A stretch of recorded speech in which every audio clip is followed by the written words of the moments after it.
Forever to Remember began with an inspired division series win over the Atlanta Braves.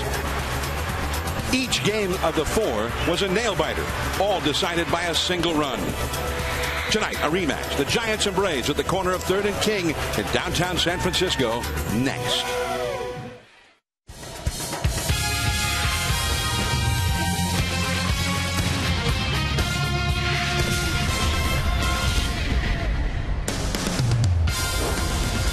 It is cool but beautiful here at 24 Willie Mays Plaza, home of the Giants. Tonight, the Giants and the Braves open a 3-game series. Hello, everyone. I'm John Miller with Mike Krukow. Welcome to San Francisco Giants baseball. The Giants went 4-2 on their road trip. Now, the rematch, taking us back to last October. Giants-Braves, that was the first round of the playoffs, maybe the toughest playoff series, as it turned out, for the Giants back in 2010. Madison Bumgarner was the starting pitcher in the clinching game in Atlanta, Game 4. He makes the start tonight. Well, it kind of drives us crazy that if you look at the regular stats, it says that Madison Bumgarner has never faced the Atlanta Braves. But we know much better did he not only face them, he beat them in a playoff scenario last year in October. In that game, the Giants won that ball game. It was a clinching game against the Atlanta Braves. The one guy that gave that Madison Bumgarner problems was Jason Heyward, and he's in that lineup tonight, although he is slumping a bit. Now, Cody Ross hit a big home run in that ball game that gave the Giants a tie for a brief time. Cody Ross, postseason hero for the Giants, is back from the disabled list. In a moment, NBC Bay Area news anchor Raj Mathai with more on Cody Ross.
Another sellout crowd making its way inside to AT&T Park. We count down towards the first pitch between the Braves and the Giants. Now, we continue our pregame coverage with an injury update. We flash back just 48 hours ago, Wednesday in Denver, Colorado. Pablo Sandoval injured during batting practice, strained his triceps, his right triceps. He was out of the lineup. Sandoval not happy, especially the way he's playing so far this season. But tonight, here's the update. Pablo Sandoval is all smiles. Batting practice here just a short while ago. Sandoval is in the lineup.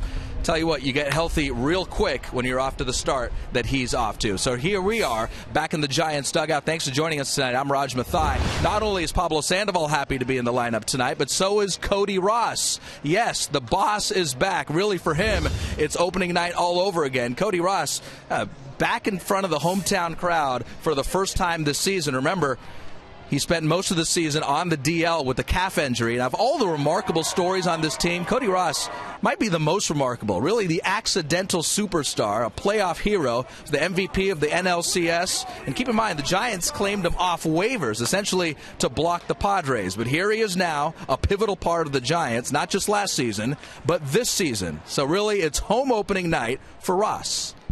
Fun in the off season, celebrating, but we know we have a task at hand now, and there's going to be a target on our back, and we have to go out and defend. And we're all on the same page. We want to go out and feel that same feeling we felt in November 1st.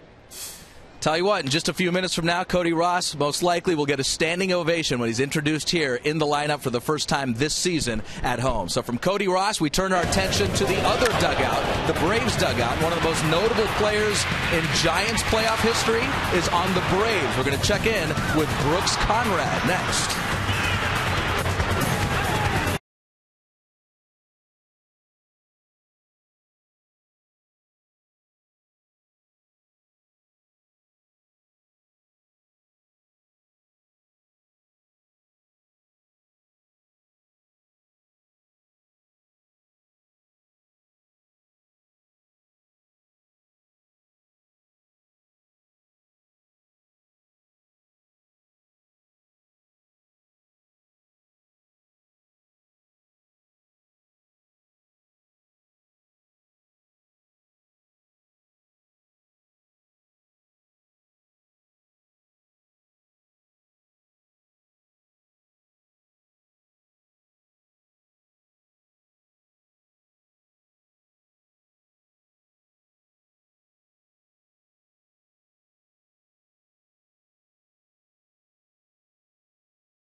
Xfinity is TV, internet, and voice services that work together so you can enjoy everything you love anytime, anywhere, and any way you want.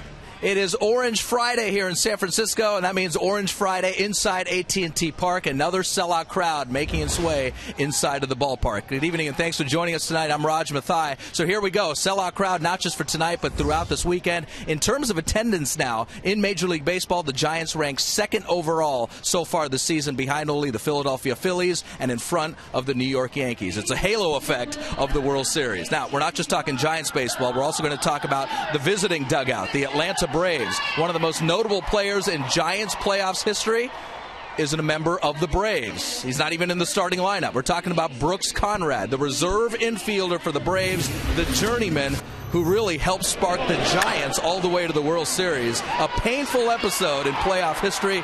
You know it well, the 3 errors in that one game, Game 3 of the NLDS. His mistakes opened the door for the Giants. Now, despite his performance that night, he still gets a lot of support from Braves fans and other players. Yeah, great. I mean, the support was great. A lot of nice people gave me some nice words about that. So, it's nice to know there's, a lot of people that care, and so that felt good. It was really nice. At what point can you say, all right, it's behind me, I can smile about it and move forward, I'm a major leaguer now? Yeah, exactly. Yeah, I mean, you go into camp and, just got to put it behind you, and, those things happen sometimes, and obviously wish it didn't happen, but, you got to move forward and, keep getting better and, put it behind you. One thing that you learned from it, what was it? Obviously don't do it again, but just go out there and just play the game like it's like you always have. It's over everything. It's just a game of baseball, and so go out there and have a little bit more fun with it, probably. Thanks a lot, man. All right, man. Appreciate it.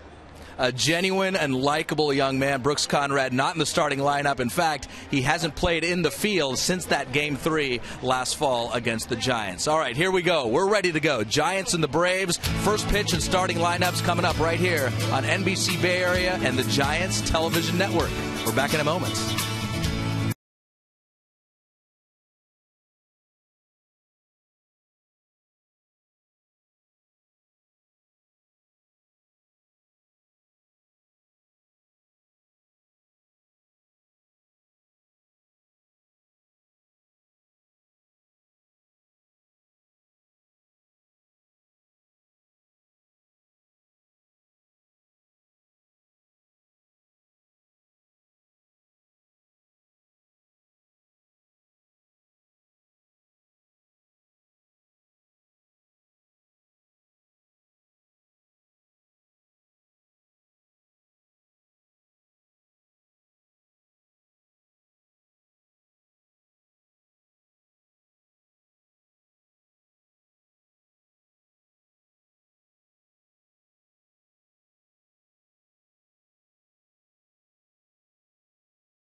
Stand, and then the Giants will hit back on the road on Monday.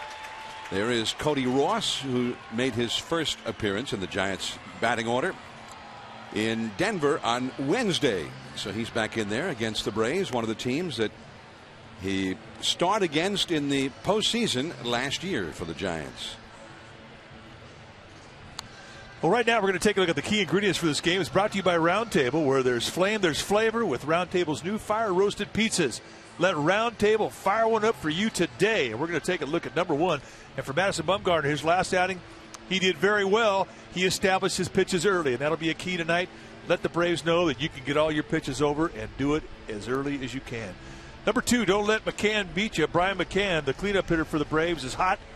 Coming in today's game, hit .338 with a couple of big flies and 10 RBIs. The guys around him are not hot, so do not let McCann beat you.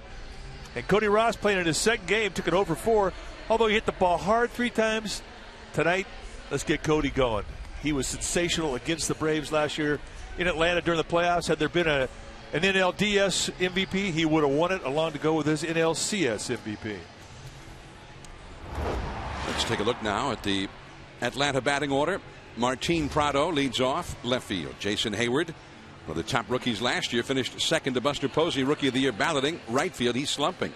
Chipper Jones, the great veteran, third base. Brian McCann, who's hitting extremely well on the road this year, the catcher. Dan Ugler, former Marlin, at second. Freddie Freeman, an excellent young rookie, at first base. Alex Gonzalez at short. Nate McLeod, the center fielder, hitting eighth. Tommy Hansen, the pitcher, bats ninth, all up against Madison Bumgarner.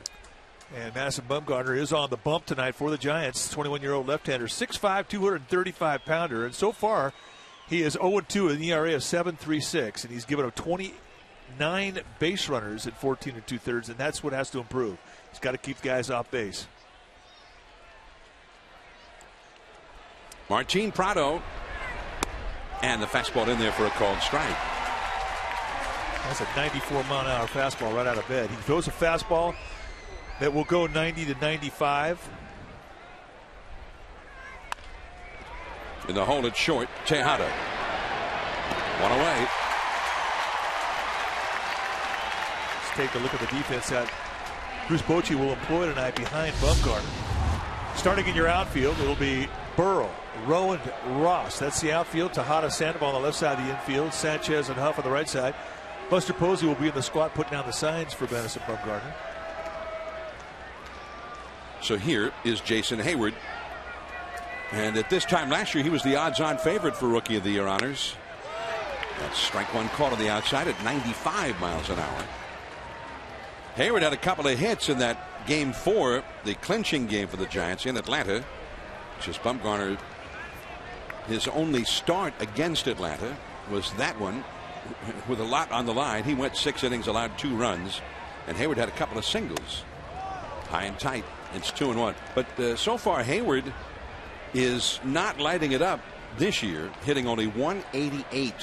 He does have 4 home runs, however. Very powerful. Did he swing? No, says third base umpire. Jim Wolf on the appeal. 3-1 the count with Chipper Jones on deck.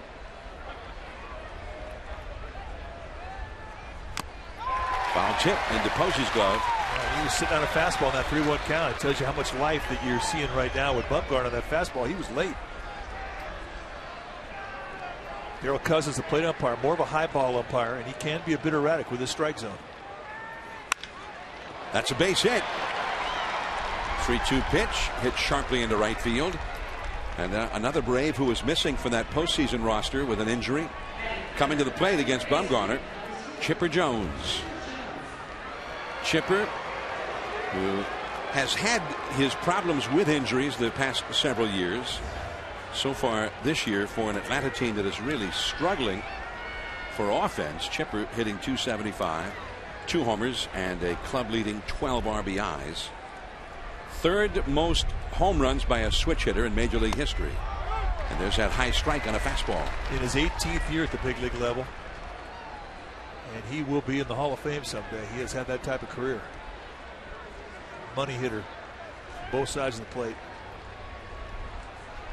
Infield playing Chipper to pull.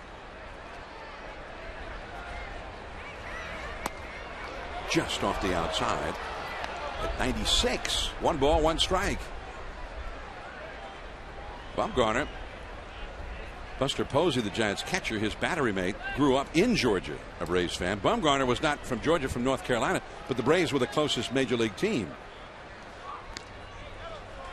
Heyward back to the bag at first. I asked Madison Bumgarner, who was the guy you rooted for? Who was your idol? He said, oh, Tom Glavine. Are you kidding?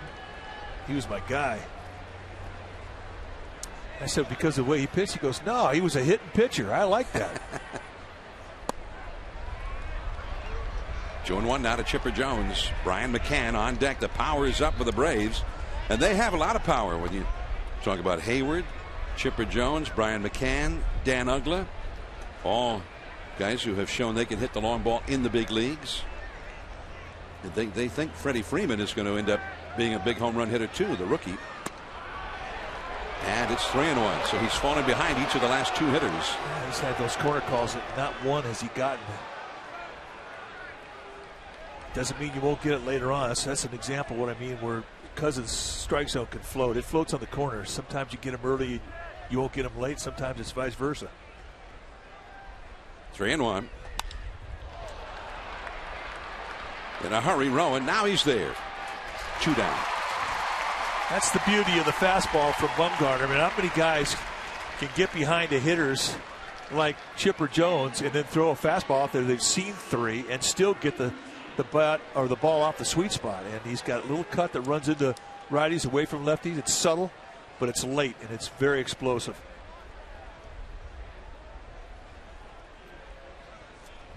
Now the cleanup hitter, Brian McCann. McCann hit a home run against Bumgarner. In fact, he knocked in both of the Atlanta runs in Game 4 of the division series against Bumgarner.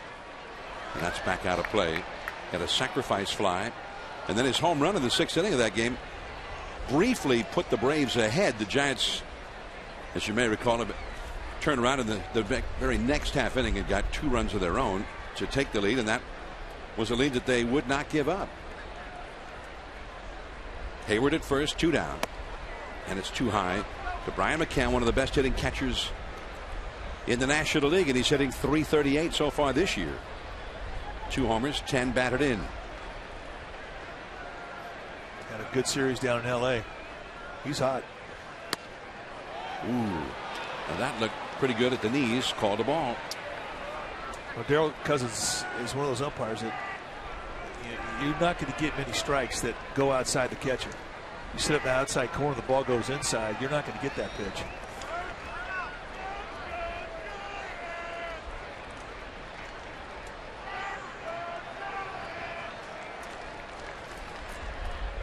Two down, runner at first, here in the first.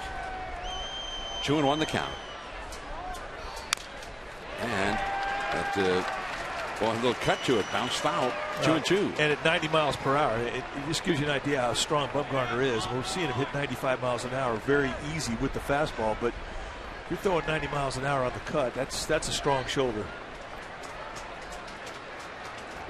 2-2 to McCann. The outfield center fielder Rowan is shaded just a bit toward left. There you see how they're playing it. That's Cody Ross out in that gap and right as Heyward runs, and that ball is back into the crowd. Looks like it went through the fence. Like that one shot right through the backstop.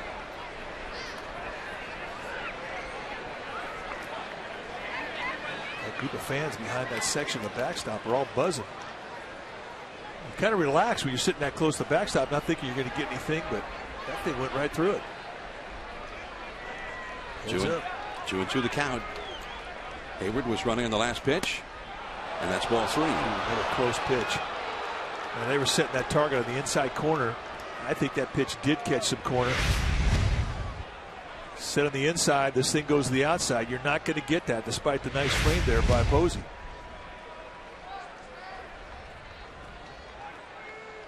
Now Huff behind Heyward, who runs. Strike 3. Back to that cutter. 1 hit, 1 left. The Giants are coming up.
AT&T Park, and there is a regatta apparently going on out there.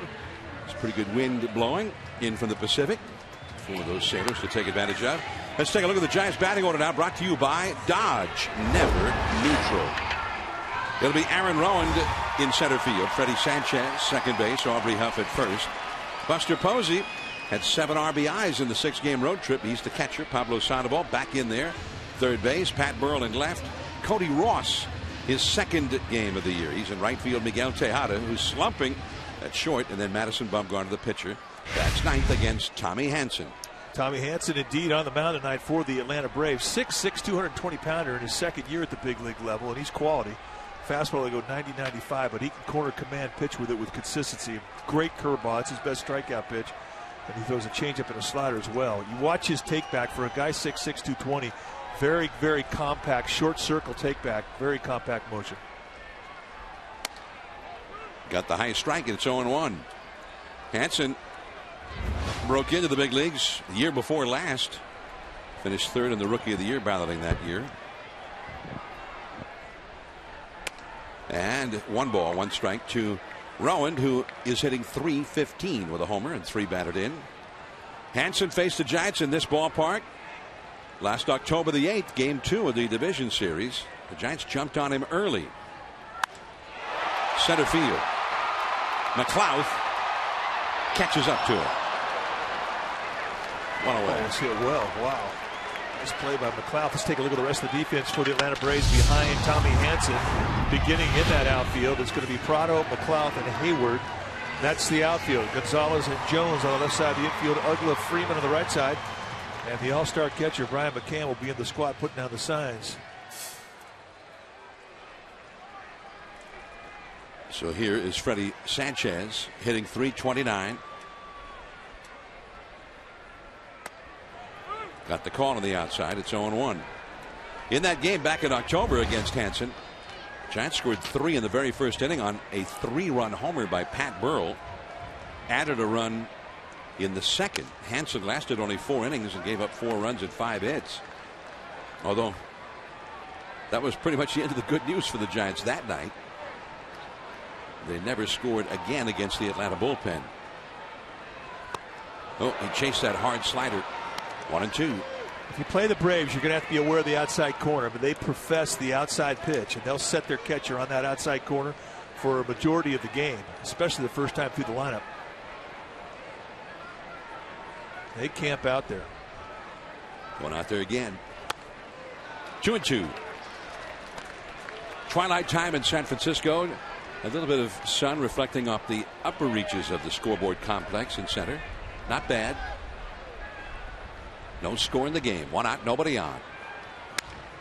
And he reaches for that one, fouling it away. 2-2. That's what you wind up doing. I mean, and the other thing too about the Braves, once they establish that outside corner, they'll stretch it wider. They'll keep going and going as long as that umpire's given. And Darryl Cousins is one of those umpires that he'll follow that glove.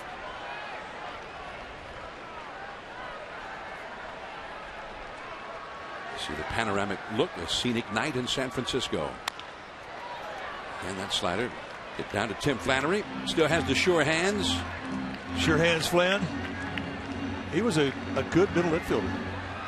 Second base, shortstop. Let's take a look at this for him. Stay down, Flan man. Not a problem. He was one of those middle infielders who had the high on base percentage. Good player.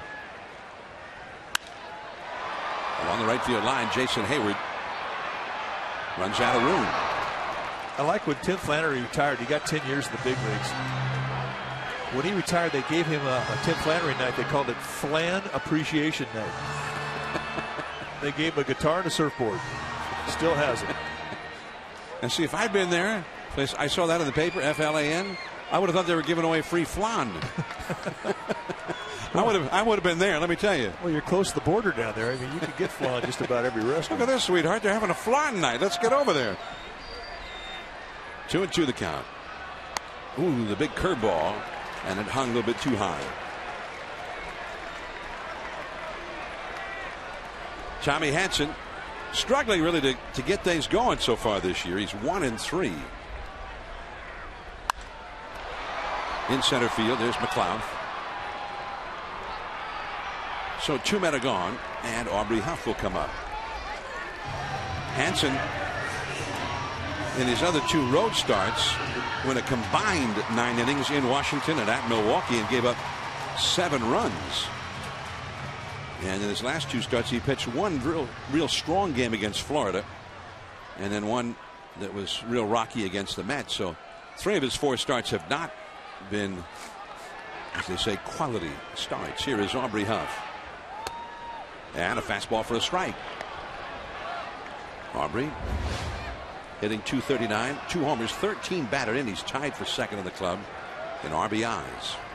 No score in the game here in the first. And a lazy fly ball out to Jason Heyward in right center. And the Giants go very quietly. 3 fly ball outs. Bumgarner back to the hill. Ugla coming up.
Toyota, the most fuel efficient full line auto manufacturer, period.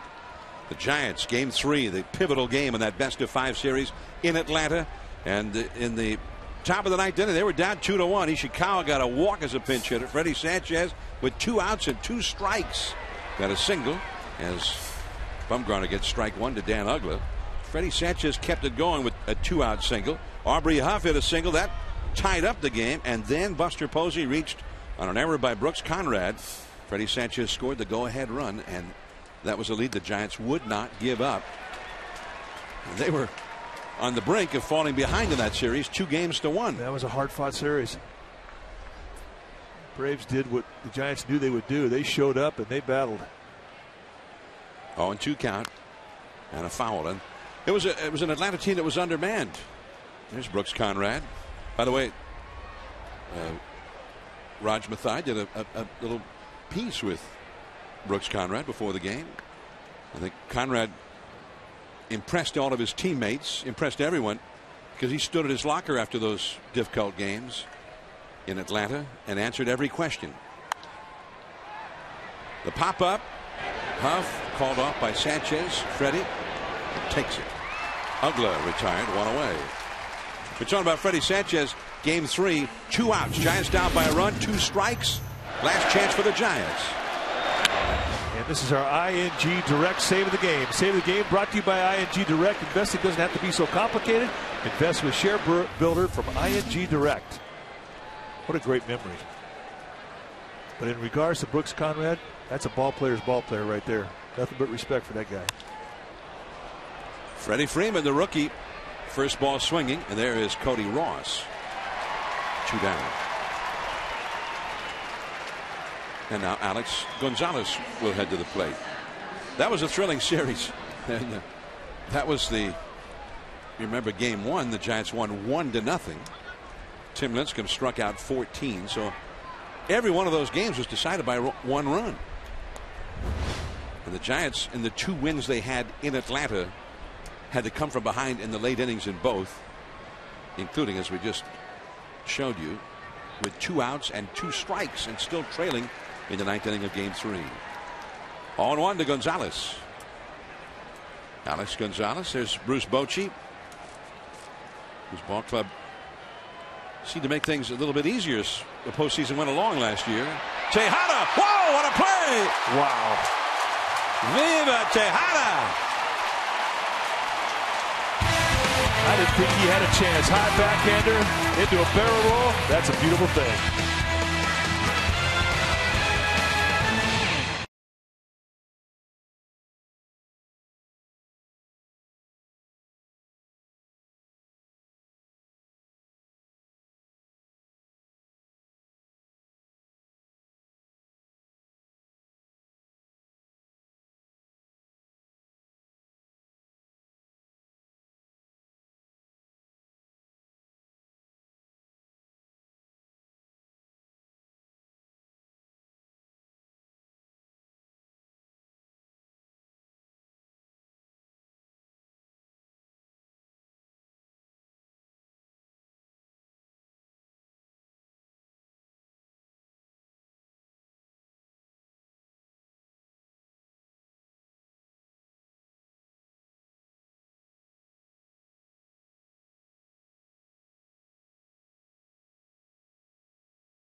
Coverage is brought to you by Verizon Wireless, the fastest 4G network in America.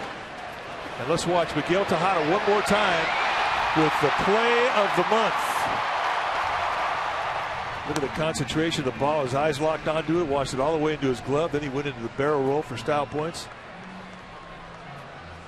The only way you make this play is if you get a great first step, and indeed he did. And there's your reward. You get to come back to the dugout.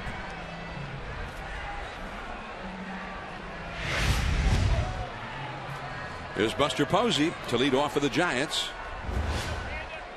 Posey has been in 17 games and has had a hit in all but 3 of them. 308 average, leading the club with 14 RBIs. Late on that fastball, fouling it out of play off to the right. Well, they're not waiting around. They're up there looking for one thing. Tommy Hansen did not establish any other pitch other than the fastball the first inning, and they're sitting on it. Pablo Sandoval on deck. Pat Burrell due up 3rd in the inning. No score. And he got the call on that one. Slider. That's the first specialty pitch he's thrown for a strike.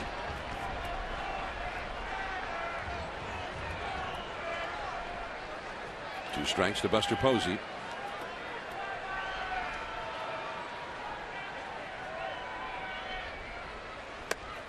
That one came back to the corner. And Posey thought the corner got a little bit longer. It's vintage Darryl Cousins. I mean, he will follow that glove. They set that glove completely off the plate. It comes back in around the plate, and it's to strike him out.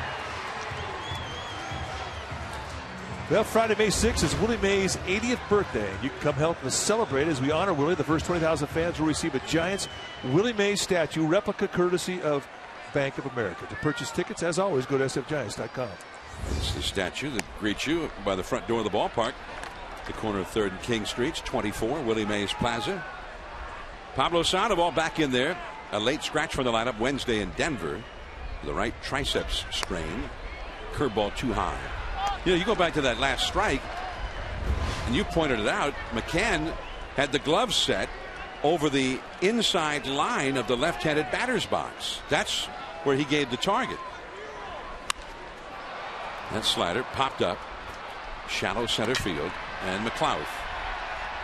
Pablo is gone. 2 down. Well, in game 2, Pat Burrell, first inning, launched a 3-run homer against Tommy Hanson. A great moment for Burrell and for Giants fans. Only one other Giants player had ever hit a home run in the first inning of a postseason game at home, and that was all the way back in 1933 when Hall of Famer Mel Ott hit one in the World Series against Washington. Slider for a strike on the outside at the knees. He's starting to get a feel of that breaking ball now, and that's how you establish the pitch. Get it over first pitch, get a quick strike with it. 2 down, nobody on. And again the slider, 0-2. Burrow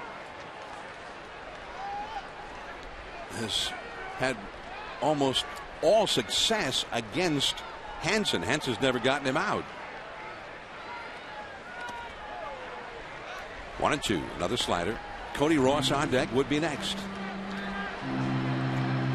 Tomorrow day game here at 10 minutes after 1.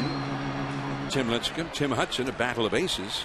Sunday afternoon, 1:05. Jonathan Sanchez and rookie Brandon Beachy. Another slider. 2-2. And then the Giants hit the road again. The Giants will not be back until Willie Mays' birthday, May the 6th.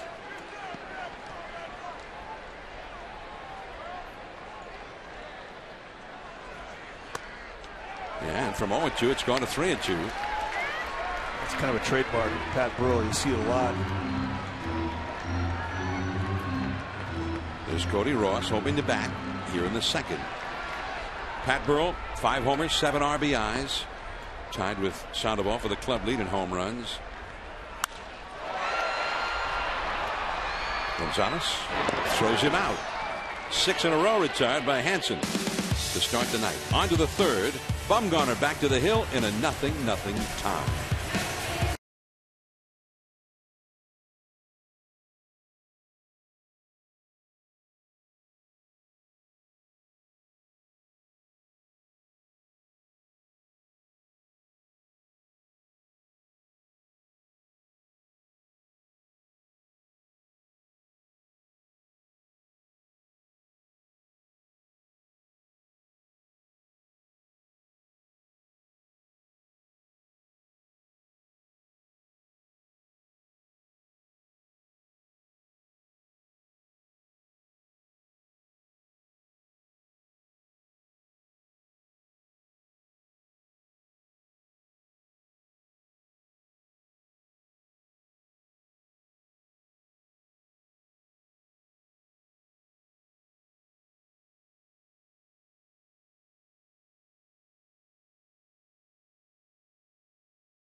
Madison Bumgarner throwing a called strike to Nate McLeod as we start the third inning. Atlanta 0 and the Giants 0. John Miller and Mike Krukow bringing you Giants baseball on NBC Bay Area and the Giants television network on a Friday night in the city by the Bays.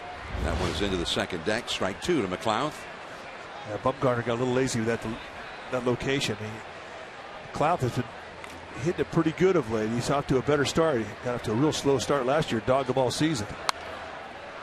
But you cannot get lazy above the belt to him. He's a good high ball hitter. McLeod had made an all-star team in Pittsburgh. Looked like he was a rising young star. But his career started going south, and then last year he just couldn't get a hit. They finally sent him to the minor leagues for a while. 1-2 the count. Well, it was his first year over in Atlanta, and it just was not an easy transition for him. Came up with the Pirates, was comfortable there, and I don't think he really felt comfortable in the Braves uniform. Top set curveball foul. 1 ball, 2 strikes. You traded over a team that you respect, an organization that has had great success the last 2 decades, and all of a sudden you think you have to be better than you are, and you start to press and you get into bad habits, and lo and behold, you find yourself in a miserable slump, and that's kind of what happened to him.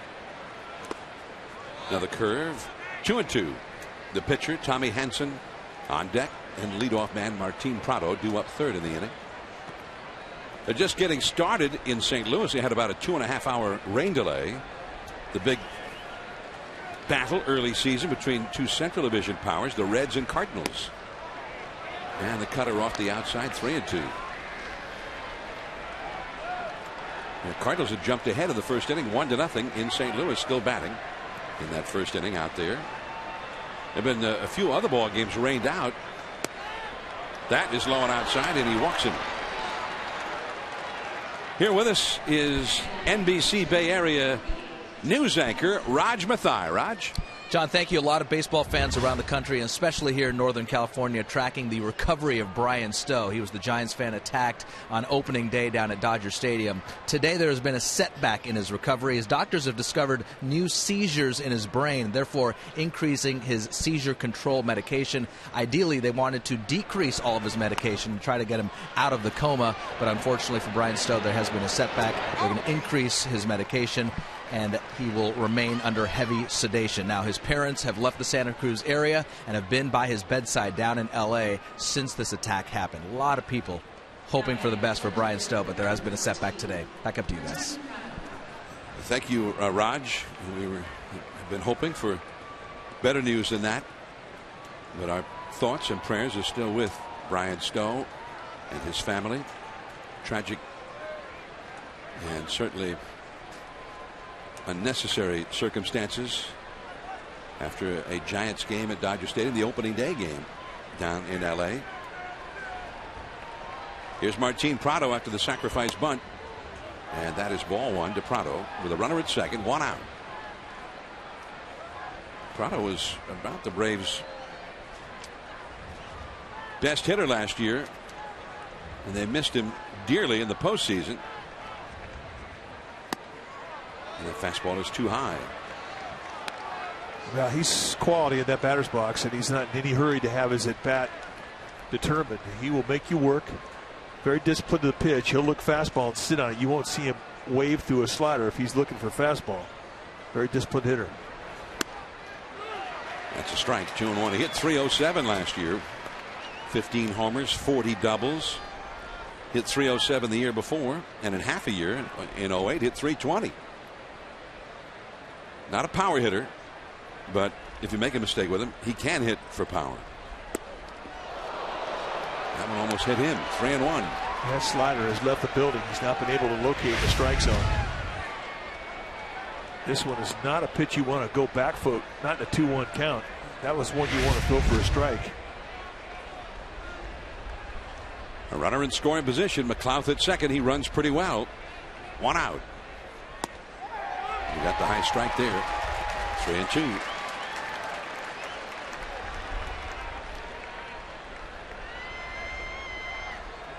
That's McLouth. Bumgarner's got a low 3/4 release, and at times it's hard to keep that hand in proper position on the breaking ball. You can get off to the side of it. 3-2. What makes him special is that he does have corner command when he's right with that low 3/4 release. If you look at his delivery, you think he's got a little sling to it, but he's so strong that he can repeat the stroke. And when he's right, can pitch to both sides of the plate with all his pitches. Fought off the high fastball. Prado still with a 3-2 count, facing Bumgarner. Bumgarner's last start on Sunday in Arizona, he was really struggling early in that game, and for a good long while it seemed like he had really nothing that was working except the fastball for him, but he stayed in there and gave the Giants a chance to come back. And by the time he left the game, the Giants were ahead. And that was the day where they needed him to work into the game. He had to give them some innings. And they got that 3 spot off him early in the game, and he really settled down after that. It's definitely the best start that he's had. 7.36 ERA coming into this one for Bumgarner. Ooh. That didn't miss by much on the inside, although Prado was jumping back away from it. So it's another walk, the second walk of the inning. Giants baseball is brought to you in part by Palo Alto University, which offers leading-edge psychology programs. Earn your bachelor's, master's, or doctorate at PAU, the best psychology programs in the Bay Area. Visit paloaltou.edu. Jason Heyward, who singled to right his first time on a 3-2 pitch, with 2 men on, 1 man out. And the slider in there for a strike. Heyward was himself trying to get things going. Still a very young player. Another base hit to right, almost the same as the first one. McLeod heading home. Ross is going to throw toward third, and it's not in time there. And the Braves have a 1-0 lead. Heyward holding it first.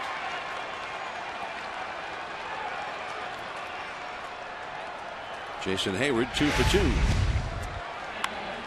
Just finding a hole in LA. He couldn't find a hit. Cody Ross coming up here. And a very strong, accurate arm, but just too much speed for Prado. Tell you what, though, if you watch Miguel Tejada, he went up there and he faked like he was going to catch the ball, like you're supposed to do. If he doesn't do that, Heyward just walks into second base. By him faking like he's going to catch the ball, Heyward had to stop. So they kept the force in order. So good fundamentals by Tejada. Now Chipper Jones. Runners at first and third, and 1 out. A chance to see Tejada fake like he's going to catch this ball. And did a real good job of that. Now Jason Heyward coming around first base. He saw that. He anticipated that Tejada was going to catch that ball. And he froze. It's good baseball. Which keeps the double play in order. Wow.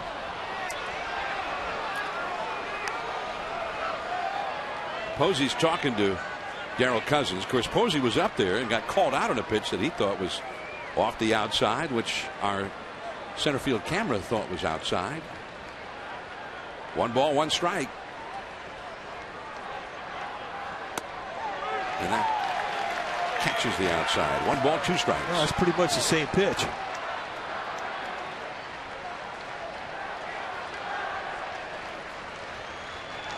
Got to hold your composure. It's not always easy to do. Middle infield, double play depth for the dangerous Chipper Jones. And Heyward back to the bag at first. Braves have not done a whole lot of running so far. They've stolen 5 bases in their first 20 games and been thrown out 6 times. Chipper flied out to shallow center in the first. There goes Heyward. And that's going to be plenty deep enough to get a run home, maybe more. And Ross, no. And there's a carom. Rowan over to play backup. Heading home is Heyward. And the ball gets through Freddie Sanchez. And 2 runs scored. Heyward scores. 3-0 Atlanta. Things kind of fell apart there as Ross went for the catch and Rowan was not yet over.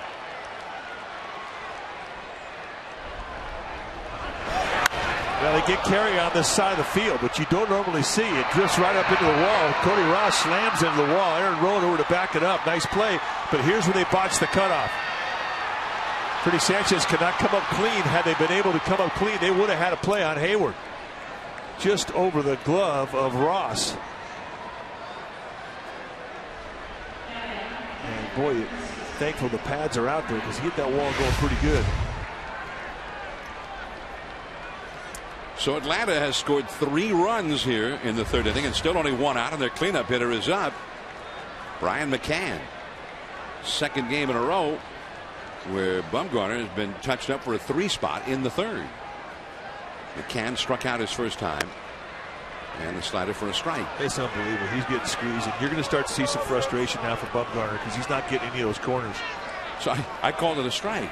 I know. It was a strike. The ball was right there. Now the guys know the reputation of Cousins. I mean, it's a frustrating strike zone.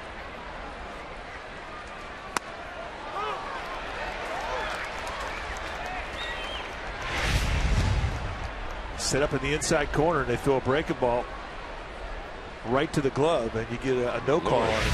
Lord. And when you've given up 3 runs, I mean, you're starting to grip a little bit anyway out there on the mound. When you start getting pinched. 1-2. Put that down. He can't hit a hanging slider.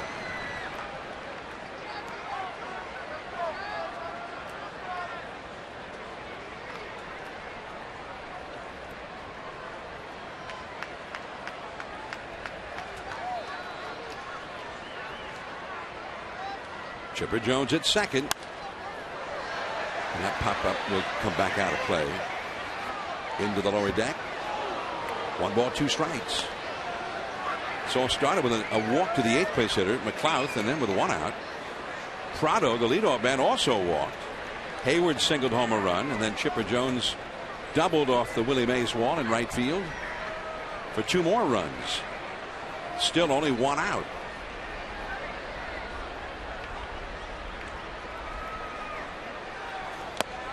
And the high fastball. McCann strikes out again. The only strikeouts for Bumgarner have been against the guy who's been the Braves' hottest hitter. 2 times he went up above the hands, middle in. I'm not sure if it was by design, but he gets McCann to swing through both those, and it winds up being a big strikeout.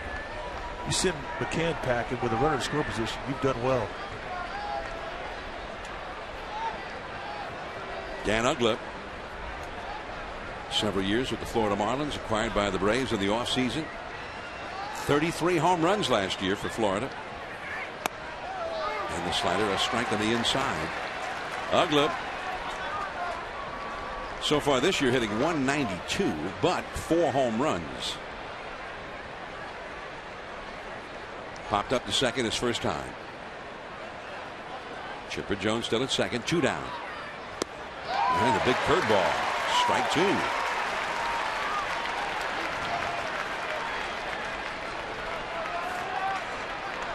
You know, one thing about Bumgarner, when he gets angry, he doesn't overthrow the breaking balls. And that's a good trait to have. You overthrow a breaking ball, you'll lose it.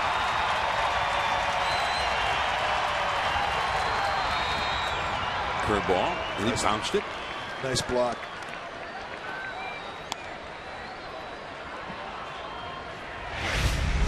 Let your chest protector become the glove. Textbook perfect. Upper body goes soft.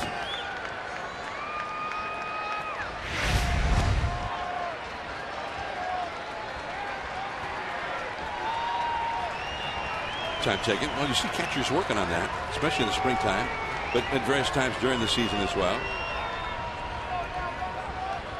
I don't think it doesn't look that much fun either. It's not.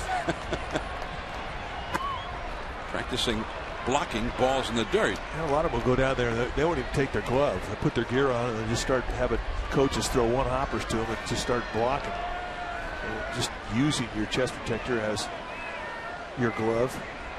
But that's the only way you're going to get good. You got to practice it. This next pitch for Bumgarner will be number 33 in the inning.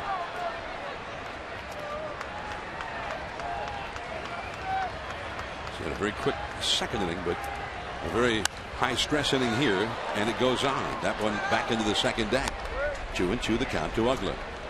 The left-handed batting rookie Freddie Freeman is on deck.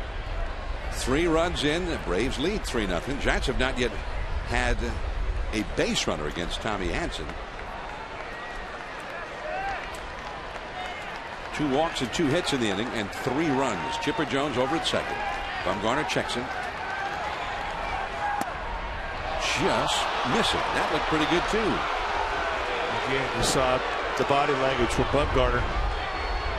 Thought he made the pitch.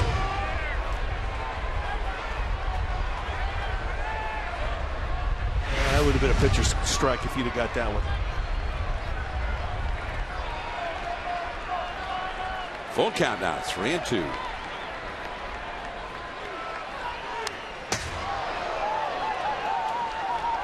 Got to be careful, Del high and above. This guy's one of the best mistake hitters in the game. Now, granted, he's struggling right now, hitting a .195, but still really a good high ball hitter. Well, he was shaking his head a little bit there as if he thought, man, how did I miss that one?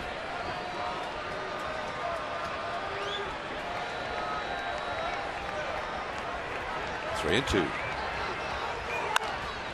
Right to Tejada. Bad hop. And the inning will continue.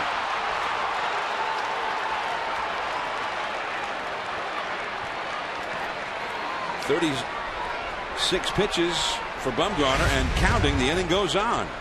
Well, this is just a bad hop, bad break. Comes right up on him, hits him in the chest. And with ugly speed, I mean, once you don't get it clean, you're done. Well, this is so much. Ryan Vogelsong getting greased up now. So much reminiscent of an earlier game this year in San Diego when Bumgarner threw 41 pitches in an inning. That was on that first road trip of the season. And that was the third inning. Third inning 3 times now this year has been the real bad inning and high stress inning for Bumgarner. Freddie Freeman, the rookie. Braves continue to develop excellent rookies as that ball is fouled off the left field line. Strike 2. Freeman at the start of the day is first among all major league rookies in walks, tied for first in home runs, second in on base percentage. That's of all rookies in both leagues. Very late in that one, right over to the Giants dugout. He's a big fella, 6'5", 225.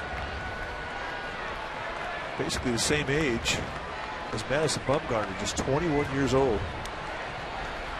And for that matter, so too is Jason Heyward, who's in his second year, only 21. That's a base hit and run number 4. Chipper Jones crosses. Uggla stops at second. Freeman knocks in a run. 4-0 Atlanta. He waited well on that breaking ball. He was not fooled at all. Vogelsong continues to heat up. He should be good to go now.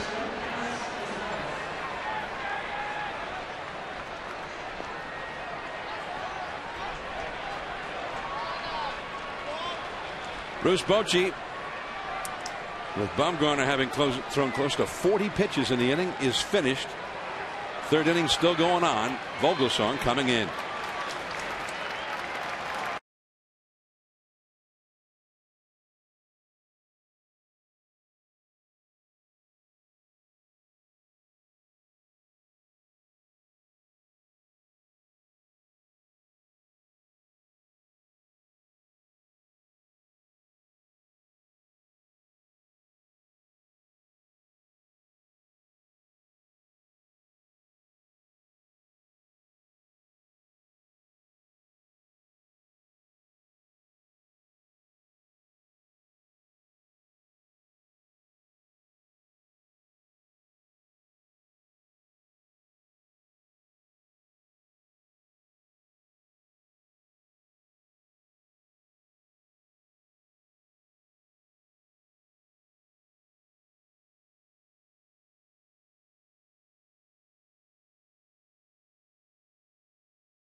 On the Rockies at 105, the first 20,000 fans will receive a Giants World Champions tote bag presented by See's Candies. You want tickets? All you have to do is go to sfgiants.com. Get out here. We're having a ball. See the big crowd here tonight, but so far the news has not been good. The Giants are down 4-0. The Braves scoring 4 times here in the 3rd inning. Still 2 men on with 2 men out as Ryan Vogelsong comes in to try and bring it into the inning. And he will face Alex Gonzalez, the 9th batter to come up for Atlanta here. Madison Bumgarner, a 40-pitch inning, and could not get the final out. An error on a bad hop extended it. The Braves were promptly able to take advantage on the RBI single that followed the error by Freddie Freeman.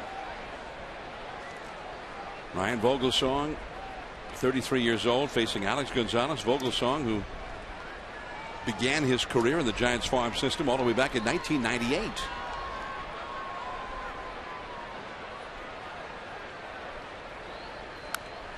Back to the screen. 0-2 the count. Vogelsong was pitching extremely well for Fresno, the Giants AAA affiliate, after having an outstanding spring. And he was trying to make the ball club. There was nothing being promised to him. But the Giants were very pleased with what they saw. Vogelsong, who was part of the trade that brought Jason Schmidt to the Giants back in 2001, which proved to be a great trade for the Giants. 2 on, 2 out. Pickoff play. Freddie Sanchez. The tag is too late. Ugla safely back to the bag. Vogelsong, fastball that he can cut and sink. He's got a good cutter. His fastball go 89 to 93 depending on the grip. Curveball, slider, but a really good changeup. And his knowledge of the changeup is really what has given him the confidence to be here in the big leagues right now. He could pitch. He played 3 years in Japan. I mean, he really has put the time in and learned his craft. You know, he, by his own admission, for the longest time, I was an ad guy. When things would go bad, I would try and add velocity instead of take velocity off. And the changeup really opened his eyes. That curveball blocked in the dirt outside by Buster Posey. That year, 2001, the Giants acquired Jason Schmidt. Vogelsong ended up just maybe 6 weeks later having Tommy John surgery, elbow reconstruction surgery on his right elbow.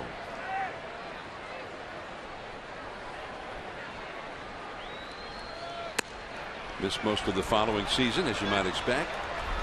And so his big league career took a while to start to unfold. Finally, his last 2 years in Pittsburgh, he was used as a relief pitcher. And then spent 3 years in the Japanese leagues with the Hanshin Tigers. And finally the Oryx Blue Wave.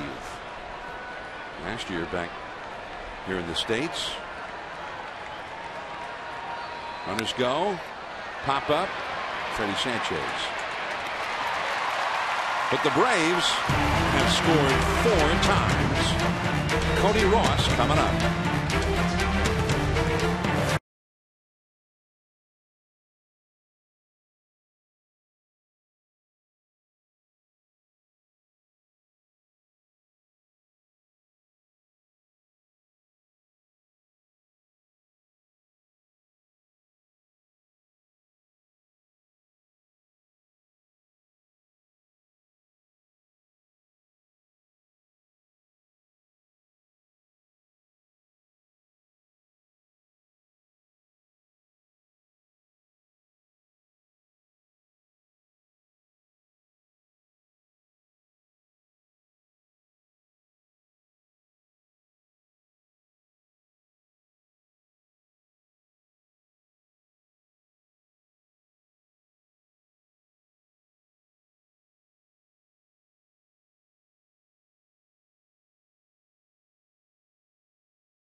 time. Down by 4 already. Madison Bumgarner with the 3rd inning blues again, which has been a recurring theme here in his young season. Cody Ross with a homer and a .286 average against the Braves, 3 homers, and was the MVP of the League Championship Series against the Phillies. And there's a fastball from Hansen for a strike.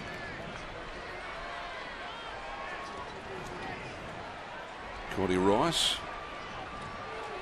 who started last year with the Florida Marlins, acquired by the Giants on a waiver claim. And that breaking ball spins over the outside for a called strike 2. Well, he's trying to do something that's really hard. I mean, you go through a whole spring training, get your swing down, get your strike zone locked in, ready to go, and all of a sudden you have an injury right there towards the end. Now you rush to get healed, and you really don't have the ability to get the same type of reps you had in spring. And you're kind of coming in and you're not quite ready to go. Basically, you're having your spring training during the season. It's tough. That's a foul right over to the Atlanta dugout. That scrambled him.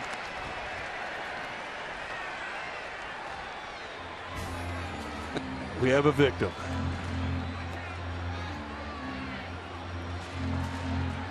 Yeah. You never know when your teammates are going to set you up to be a fool. You just never know. A ball and 2 strikes to Cody Ross. Ooh, there's a sharp curveball. 1 away. 7 in a row retired by Hansen. Let's go to Xfinity Game Vision. Remember the Xfinity Game Vision. You too can control the action, home controlling the video using play, pause, fast forward, rewind. And last year in Game 1 of the LDS, bottom of the 4th, after Cody Ross singles pass Omar Infante to score Buster Posey for the game's only run. Tim Lincecum would strike out 14, and the Giants would win. Xfinity Game Vision is powered by Xfinity TV with On Demand, the only place you can catch complete replays of every Giants game all season long. Just tune to Channel 1. Miguel Tejada now. 1 out, nobody on.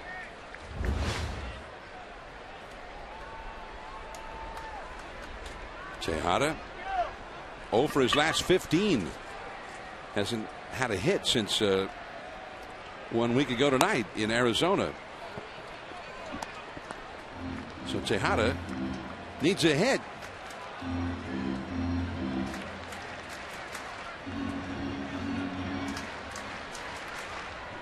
Four nothing, Atlanta leading the Giants. Tejada with the pitcher Vogelsong on deck. Right center field. Heyward, no. And that's the first hit for the Giants. And a very welcome sight for Miguel Tejada, I would imagine. You can hear Tejada running down the first base line singing the Get Down song. He needs a hit, and he's going get down, get down, get down, get down, get down, get down, get down. Get down tonight. Get down. So he finally breaks the spell, and that'll make you smile a little bit. Now Vogelsong, he's had a chat with third base coach Tim Flannery. I'm sure Flannery must have given him some signs when he first reported to the ball club several days ago, but he may not be all that fresh on him by this point. There goes Tejada. He's not bunting. Tejada's at second, and Alex Gonzalez. Too bad had that one, and he just pulled it a little bit. Gonzalez was over at second base, and the left side of the infield was just wide open. Giants baseball is brought to you by Carl's Jr. Introducing the under 500 calorie charbroiled turkey burgers. They don't taste healthy, and that's just the way it is. New at Carl's Jr. Well, let's get some. Want to get that. It looked like I thought Tommy Hansen just got the tip of his glove in that ground ball, so they may give him an assist on that put out. Vogelsong. So now there's a runner in scoring position, and here is Aaron Rowan to try and knock him in. Tejada at second. Rowan flied out deep to center his first time. Curveball too high.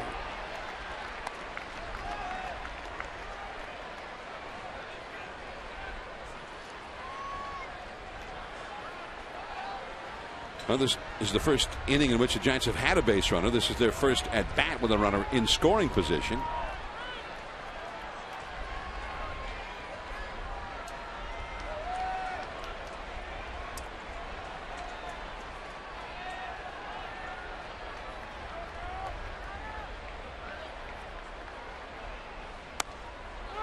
Oh, got that outside pitch again. 1 ball, 1 strike.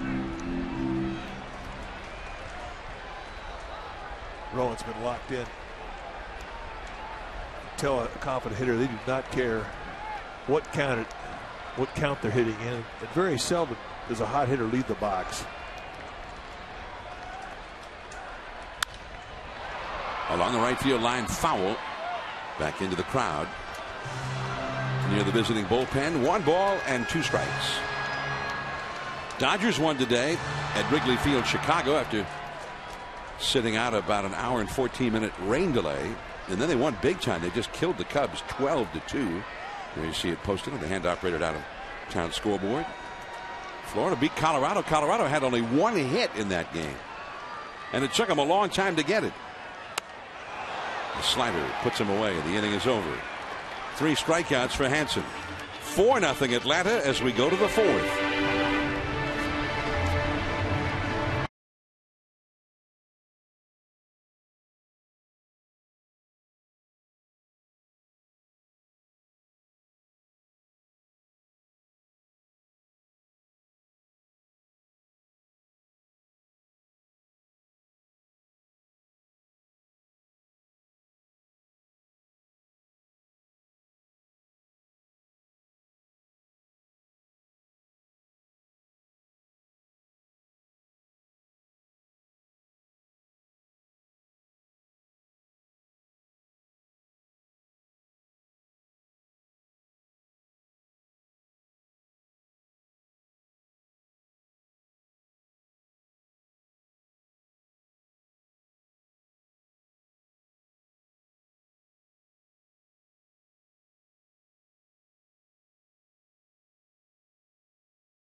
Talk about what he did last season and this season, but right now, at least this week, the best Posey in the country is not Buster Posey. It's his little sister, Samantha Posey. She plays for Valdosta State University, Division II softball. What did she do this week? She hit 4 home runs on Monday's doubleheader. 4 home runs in 2 games in a doubleheader, and basically hit for the home run cycle. A solo home run, a 2-run homer, a 3-run homer, and a grand slam. So Samantha Posey is our Posey Performer of the Week. Should we get that sponsored, guys? Is there someone out there that wants to sponsor the Posey Performer of the Week? I'll do it. Wow. A solo, a 2-run, a 3-run, and a grand slam in the same game. Yeah, that's a pretty good day, huh? Those Poseys. You think he's got any other young brothers? Or Nate McLouth, the hitter. That changeup in for a strike from Vogelsong, the pitcher we're talking about, Mike. 0-2 the count. Now, a lot of these guys don't know Vogelsong, and they're not going to pull the trigger on that changeup the first time they see it. It's that good. It locks you up. Braves with a 4-run 3rd inning. McLeod started it with a walk. That's right down the middle, and he called it. And that's the beauty of the changeup, is it makes the fastball look better. Sit in the outside corner. This thing goes right over the middle of the plate, and they get the call.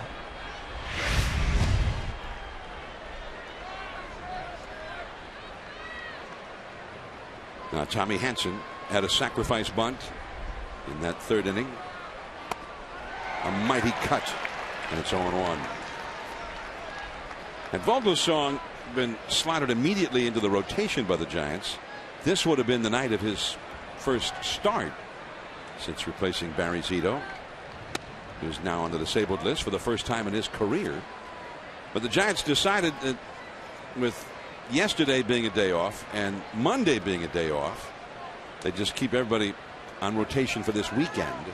Vogelsong might make his first start for the Giants in Pittsburgh. Giants are there Tuesday, Wednesday, and Thursday. 1 ball and 2 strikes. Well, he'll get a chance to extend himself a little bit here in long relief. 2-2 to Tommy Hanson. Martin Prado, the leadoff man, on deck. We mentioned how the Rockies playing in Miami got only 1 hit in that game against the Marlins. It took them a long time to do it. That 1 hit came in the 9th inning. Struck him out, blew him away with a fastball. Well, for comprehensive coverage of everything orange and black, check out pregame live and postgame live before and after every Giants telecast on Comcast Sportsnet, Authentic Bay Area Sports. And I imagine they'll have a report on that near no-hitter for Anibal Sanchez of the Florida Marlins against the Rockies. I think it was Dexter Fowler in the 9th inning, the first pitch of the inning. Clean base hit. 8 no-hit innings, although he had given up a run. He'd walked 3 and there'd been an error. But the first hit and the only hit came in the 9th inning, and it was Dexter Fowler of the Rockies. So Colorado has seen some pretty good pitching this week. Tim Lincecum had the no-hitter until the 7th inning on Monday in Denver. That's a strike to Prado. 1 ball and 1 strike. And then Jonathan Sanchez had a 1-hitter into the 7th inning the next night. 1-1 the count. Curveball. Tejada juggles it and not in time. Just didn't have much on that throw after he had to grab it after juggling it. So Prado is safe at first. A little bit of a bobble. Didn't really affect the play other than he couldn't set his feet and get more of the throw. But I mean, as it is, that's pretty good play. With Prado, I mean, it was probably going to be a base hit as soon as he got extended that far to his left.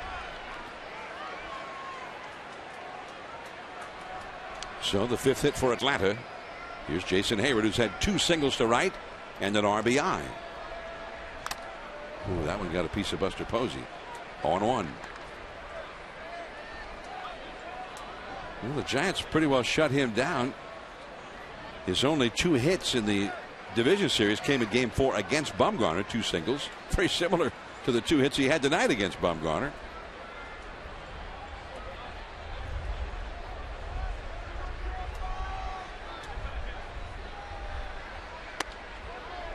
A ball and a strike. Jason Heyward, 21 years old, and put together some excellent numbers as a rookie.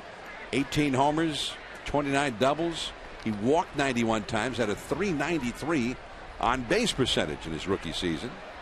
He also is a fast runner as Prado gets back to the bag at first, and he has an excellent arm from the outfield. And he's still just a baby. Jason Heyward. Reach for that one into right center. Aaron Rowan. 1 hit, 1 left. Sanchez, Huff, Posey coming up for the Giants.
take an in-depth look at some of the Giants stars of tomorrow. How about Gary Brown? 15 games in San Jose with the California League.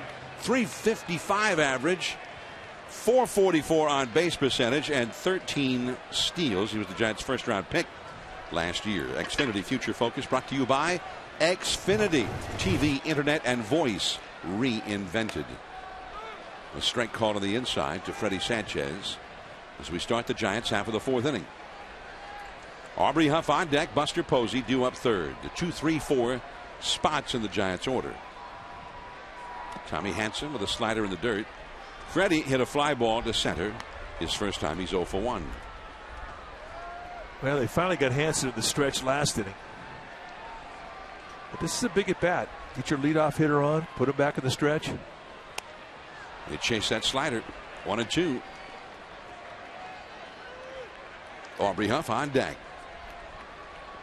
I think this is an important inning for the Giants. Down 4-0 with this part of the lineup coming up. They need to make some noise. 1 and 2. Now 2 and 2. This is the 19th game of the year for the Giants and only the 7th here at AT&T Park. And after these 3 home games this weekend, they'll go back on the road for 10 more road games. Oh. Up out of the strike zone with a changeup for the strikeout. Game 3. The Giants down by a run after Freddie Sanchez 2 out, 2 strike hit. And this base hit tied the game. Clutch 2 out single.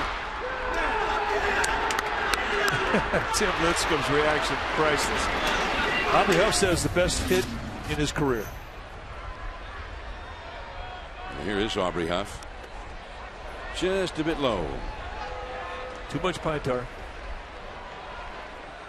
It's now pine tar. You're not supposed to. That's a foreign substance, right? That's true. It is illegal, but there are a lot of guys using it. Especially on a cold night to get a little better grip on the curveball, that sort of thing. This is one of the worst ballparks in the league because with the cool air, your hand dries out. Change up. Man, that's a good one right there. And when your hands dry out, your fingertips get slippery, and you don't get a good grip of the ball. That's why guys will use a lot of pine tar. Put it on their belt or in their glove.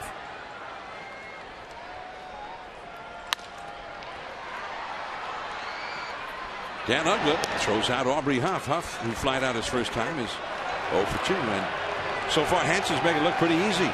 2 down in the fourth inning. Buster Posey coming up. 4-0 Atlanta leading here in the fourth. Buster called out on strikes his first time. Day games tomorrow and Sunday. Great matchup tomorrow. Tim Lincecum and Tim Hudson. Battle of aces. It's a 1:10 start tomorrow. We'll have that on the radio. It can be on the Giants radio network.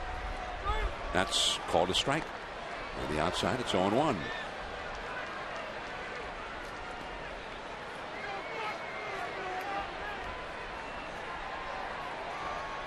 Let's see where McCann goes here.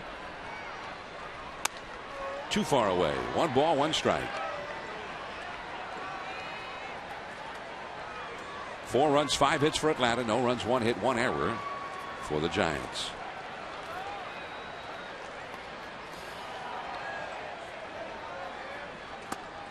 Again off the outside.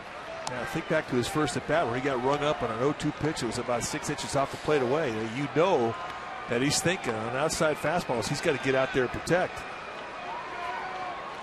Umpire rings you up like that, your first AB. That's going to leave a lasting impression for the rest of the game.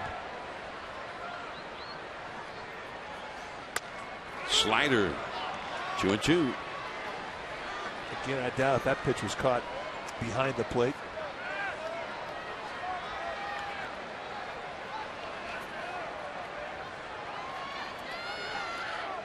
Two down, nobody out. Pablo Sandoval would be next.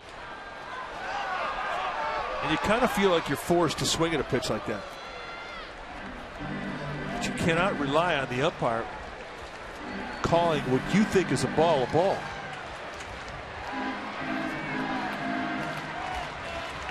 You got to protect. Of course, he hit that ball off his foot. Posey nonetheless took off for first base, but hollering at the umpire, hit me in the foot. And the umpire was aware of that. Foul ball, 2-2. Gonzalez from shallow left field. Quick release and a very strong throw. 3 up, 3 down. Chipper Jones and Brian McCann. Power coming up.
As we go back to last year, game 1 of the LDS, Tim Lincecum threw a complete game, 2 hits, shutout, 1 walk, 14 strikeouts. He became the 6th pitcher in Major League history to throw a 1-0 shutout in his postseason debut.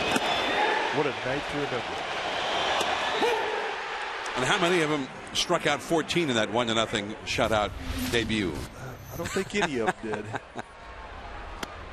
Chipper Jones now batting left-handed, hit a 2-run double batting right-handed against Madison Bumgarner that may have gotten a little push from the wind. Just kept on going and off the Willie Mays wall out there between the 4th and 5th archways. Off the inside. Trying to cut him right at the hands. That cut fastball movement, you don't have to be down around the knees with it. To a left-handed hitter, it's more effective at the belt. See, there's 5 archways that come out of the Willie Mays wall from the foul pole. Curve, and it's 2-1. But I think you made the point at that time. Generally, the wind will knock a ball down to right field in this ballpark, and the archways have something to do with that. But tonight, that ball just kept carrying from Chipper, and he got a 2-run double. 2-2 the count. 24 feet high. That's why we call it the Willie Mays wall. Number 24 himself. His birthday coming up May the 6th, which we're going to celebrate right here at AT&T Park. And it's ball 3. Saw Willie before the game tonight down in the clubhouse. He's here most nights. Mays and McCovey, a great combination in the Giants lineup for many years, and we still see him. Number 24, number 44. There's Mays, number 24, retired. Number 27, Juan Marichal. Number 20, Monty Irvin. That's back out of play. Giants retired Monty Irvin's number just last year in one of the memorable ceremonies prior to a game, and there's the whole list of retired numbers. Cepeda, number 30, we see him. Gaylord Perry, McCovey, number 44. Some great ones. More Giants players are in the Baseball Hall of Fame than from any other franchise. Aubrey Huff in a hurry, and Vogelsong gets the put out. That was well done. They didn't have a whole lot of time. That is not an easy play. And remember now, I mean, Aubrey Huff really hasn't played that many games at first base, and this is no man's land. Nice pick. So they get Chipper Jones. And now here is Brian McCann. McCann, who is from the Atlanta area, broke in with the Braves back in 2005. Been an all-star team. He's been one of the best hitting catchers in the league ever since he arrived. Ball one. That's just a little cut movement. It's not, there's no tilt to it. It's just a flat break that just kind of works its way into the left-handed hitter. That's why it's so effective at the belt, more so I think than the knees. That's a strike. Change up on the inside. Now most people feel like this Braves team is going to give the Philadelphia Phillies a great run in the East. Right now the team that's making a statement early on besides the Phillies in the East is Florida. And it's a 2-1 count to McCann.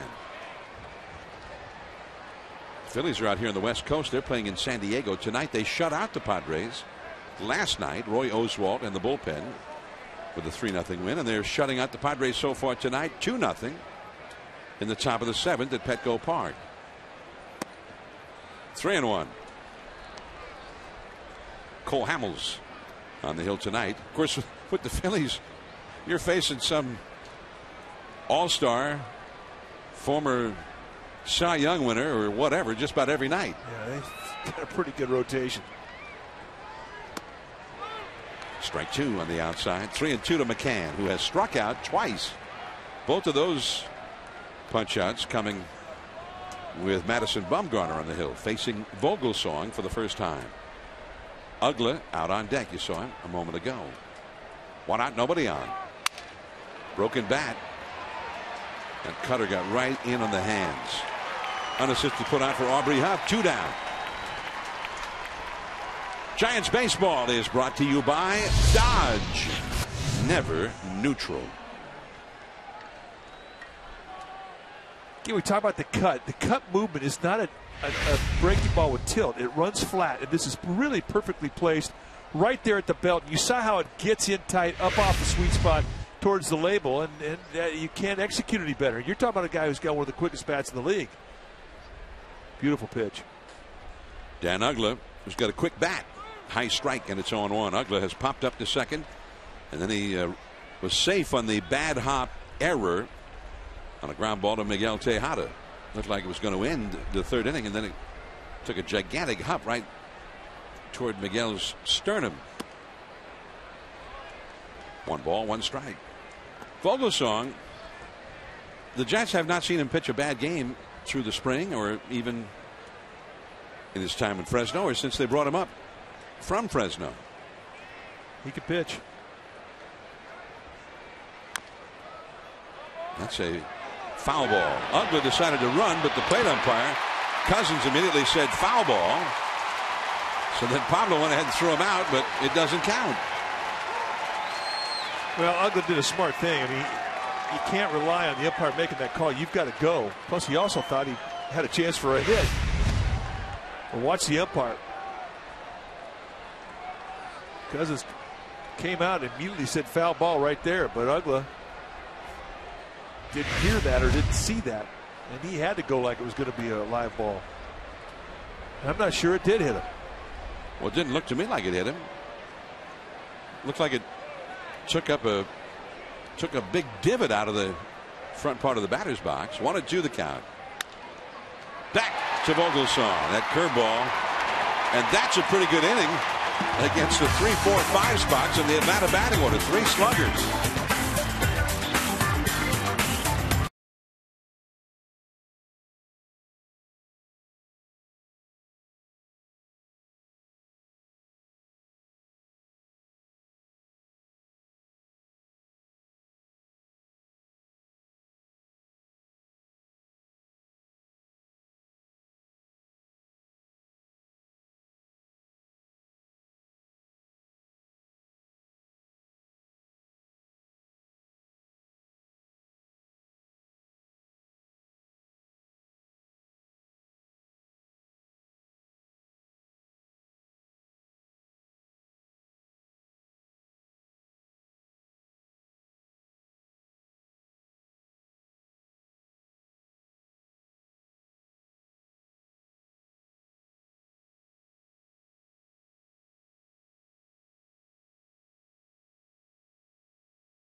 Honda dealers and all the new and the all-new 2012 Civic, loaded with technology and delivering up to 44 miles per gallon.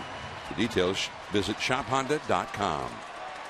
In the American League, Detroit defeated the White Sox 6-4. Toronto over Tampa Bay, a home run for Jose Bautista. Yankees at Baltimore rained out, and Texas 11-6 over Kansas City. Big day for Michael Young of the Rangers.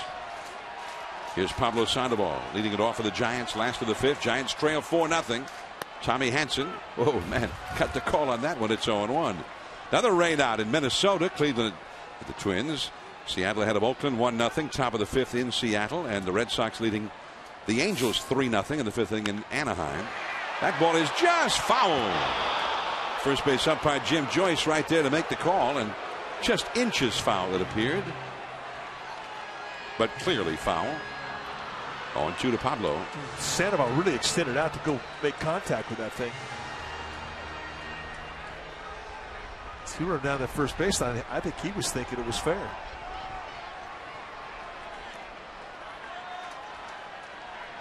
So Pablo Sandoval, who flied out to shallow center, his first time. Giants have only one hit. They've had only one base runner against number 48, Tommy Hanson. Pat Burrell on deck. Cody Ross due up third. Curveball, that is foul. And he broke his back. You think about how this game has gone with Tommy Hanson. He opened up that first inning and he didn't have anything but a fastball. And then about the second inning, he started picking up a slider. By the third, he got the curveball to go with it, which is kind of how it goes. But since that time, I mean, he has had 4 pitches that he could go to, and they're all quality pitches. He has found his rhythm.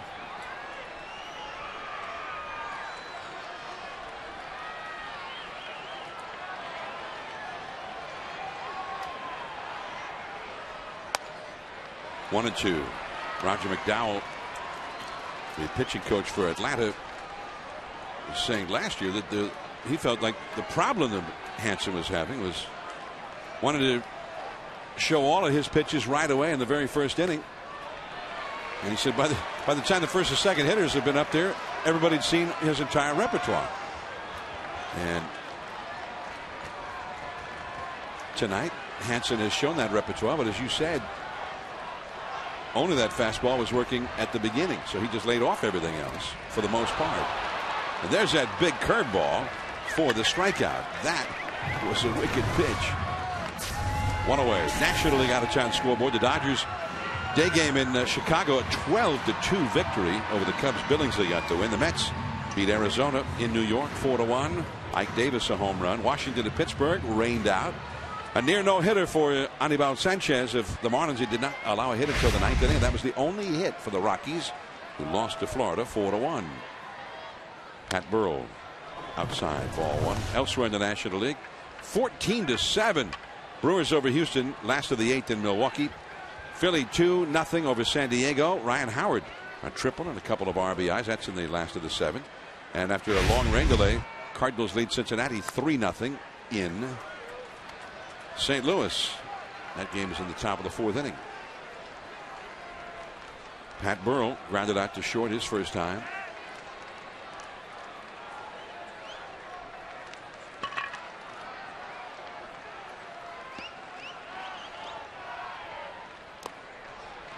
And the changeup is low, 3-0.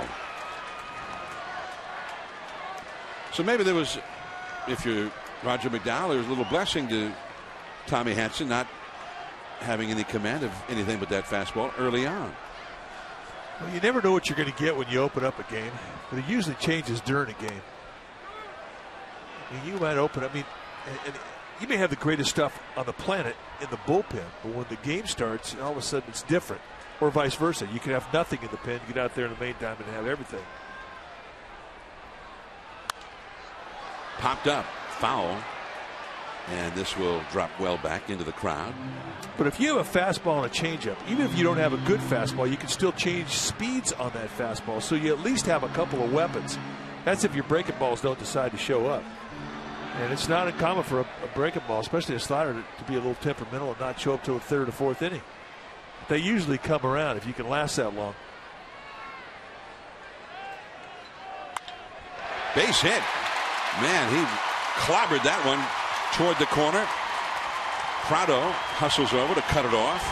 Only the second hit for the Giants. Nice at bat. He really worked that count in his favor. Got a good pitch to hit. A little fastball up around the belt. And look at the balance off the back leg. No glide there. He really let that ball get deep. Nice at bat. He's really coming onto a good swing here. Had a nice series in Colorado. Smart hitter. Pat the bat. And now here comes Cody Ross, the 7th base hitter. Tejada on deck, then the pitcher spot, and the Giants get the bullpen going. Dan Runzler, a left-hander, has gotten up in the left field bullpen. Cody Ross struck out his first time. Slider for a strike. This is really a game where the Braves were kind of worried about Hanson. I mean, he had to go deep into this ball game. Their bullpen is chewed up. They threw 5 1/3 in LA yesterday, had 95 pitches out of their pen. There's guys that they won't use tonight. Curveball misses. Braves had to add another pitcher. They have a 13-man staff right now just because their pen is so beat up. If the Giants could get into that pen, it would definitely affect the rest of the series.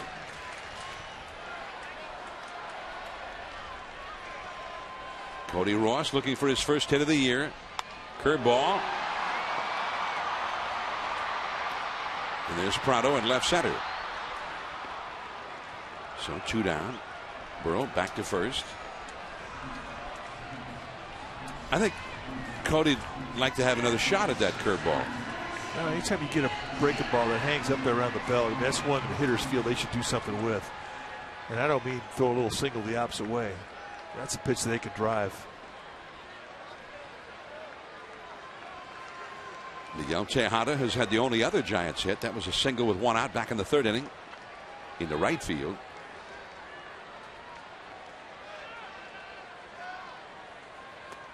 And back to the screen. Burrow will go to second. On the wild pitch.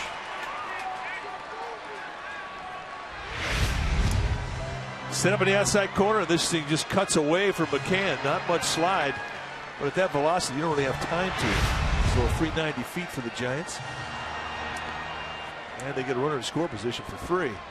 Thank you, very nice. There's Mike Fontenot on deck. So if Tejada can keep the inning going, Fontenot would apparently be the pinch hitter for Vogelsong. 4-0 Atlanta. 2 down, 5th inning. Burrell at second. Ooh. 1-1. There is Runzler getting ready in the bullpen.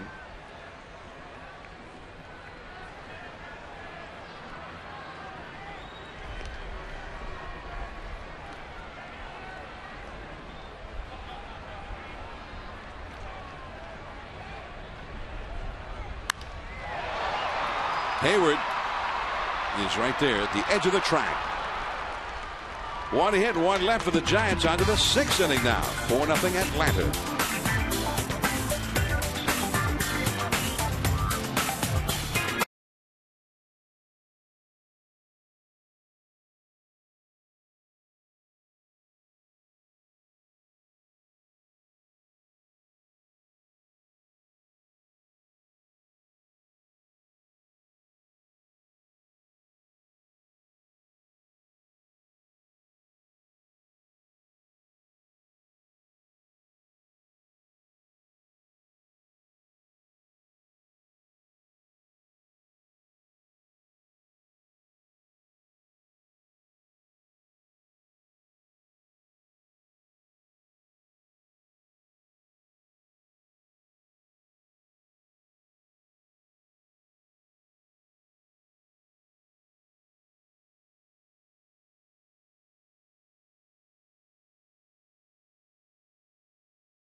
start tomorrow afternoon for the Giants. And an interesting interview Tim Lincecum did just this week with Playboy magazine. Some interesting revelations about last season when he was in that slump midway through the season. He said he wasn't trusting his young rookie catcher, Buster Posey, so much so that there was a meeting with Bruce Bochy, Brian Sabian, Dave Righetti, and basically Lincecum said he felt like he was getting called into the principal's office. After that meeting, though, the rest was history. He started to click with Buster Posey, and you know what happened all the way through the World Series. And Mike, you can speak on this. It really takes a while, right? An established pitcher and a rookie catcher to get on the same page. Well, you know what happens when you have a rookie catcher is that, you know, he's pretty much going to do what that pitcher wants. And then there comes a point in time where he starts to say, wait a second, you need to do this. And he starts to enforce his will a bit. And that's when you start to have a relationship.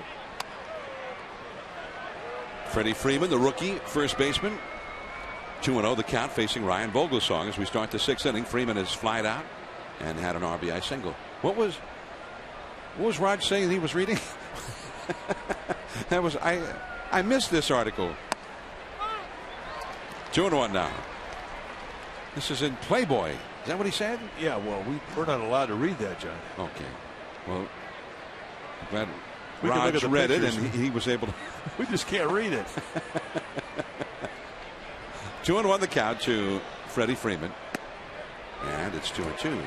John and Mike, I'm a newsman now. It's all research. All research. I read everything. All right. That's why we love you, Raj. Anytime there's a big item in Playboy about the Giants, we know Raj will be on the job for us. That's a foul. Boy, another good placement with that cut fastball. And the beauty of it, especially to a tall hitter, remember now, Freeman's 6'5". Watch his elbows bend and how he bunches up to protect. I mean, that's just a great pitch. He just eats him up, and it just went right up off the sweet spot towards the label. Now you go saw stuff away. And he hooks that one down the right field line, back into the crowd. And there was the changeup in a perfect location. He did well to defend against it.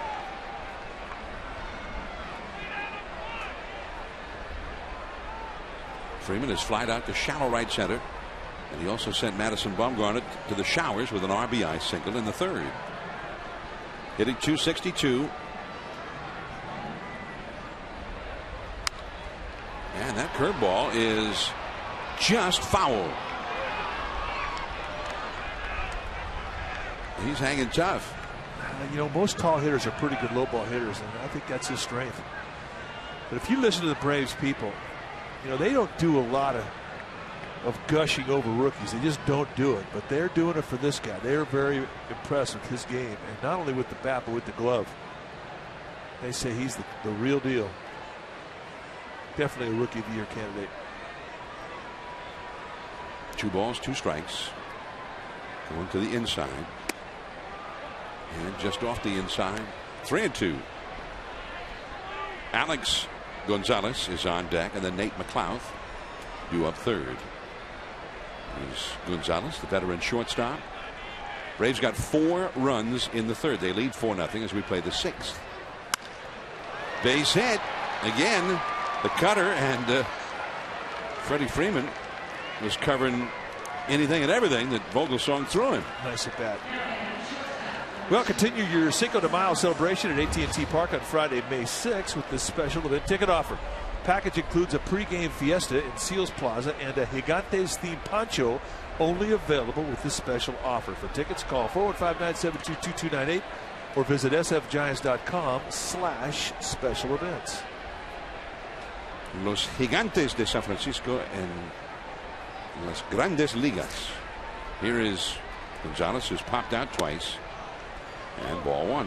The first pop out, it's sort of an understatement to call it a pop out. He hit a bloop that looked like a base hit out into left field, and Miguel Tejada turned it into a sensational play to end the 2nd inning.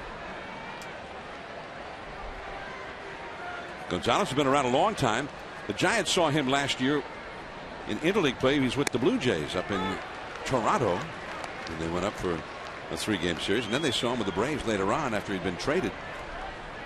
He ended up between the 2 ball clubs hitting more home runs than any player who was with Atlanta all year. He had 23 home runs between the 2 teams. Braves were not a big home run hitting team last year as Freeman is back to the bag. Formerly with the Florida Marlins, he once ended a World Series game with a so-called walk-off home run in an extra inning game against the Yankees.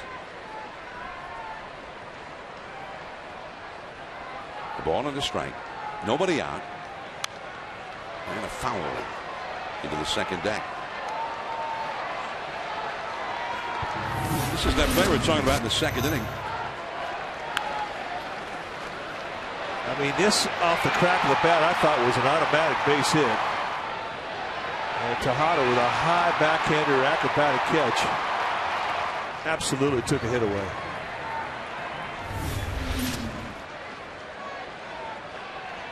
And a couple of at bats later, here's Gonzalez still looking for his first hit of the night. 1-2. 2-2. Vogelsong in relief of Bumgarner has worked 2 1/3 innings and has thrown 50 pitches. He's got 100 in his arm, and 50 pitches for him is nothing. Remember, he was starting for Fresno. Double play ball. Tejada to second one. Sanchez to first. Off the bag, the tag, and that's a double play. Aubrey Huff came off the bag for it, made the swipe tag on Gonzalez going by. No panic there.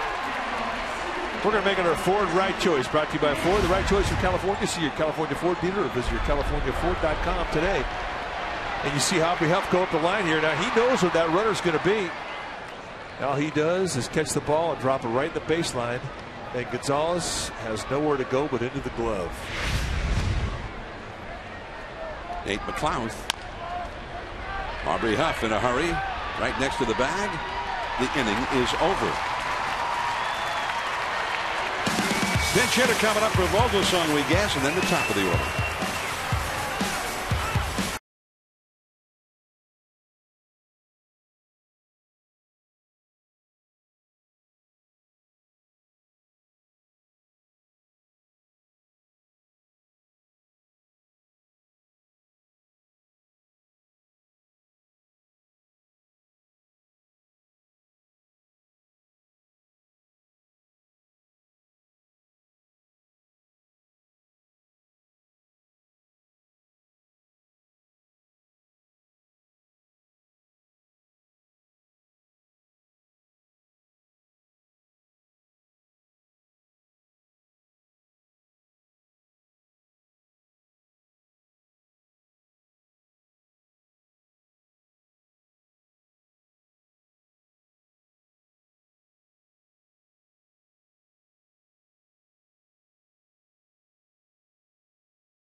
It's a 6:05 p.m. start. First 20,000 fans will receive a Giants World Championship celebration shot on a canvas print presented by Kettle Brands.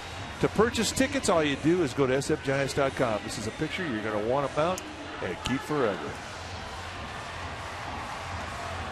Giants are down 4-0 here at AT&T Park. I'm John Miller with Mike Krukow, your Giants telecasters.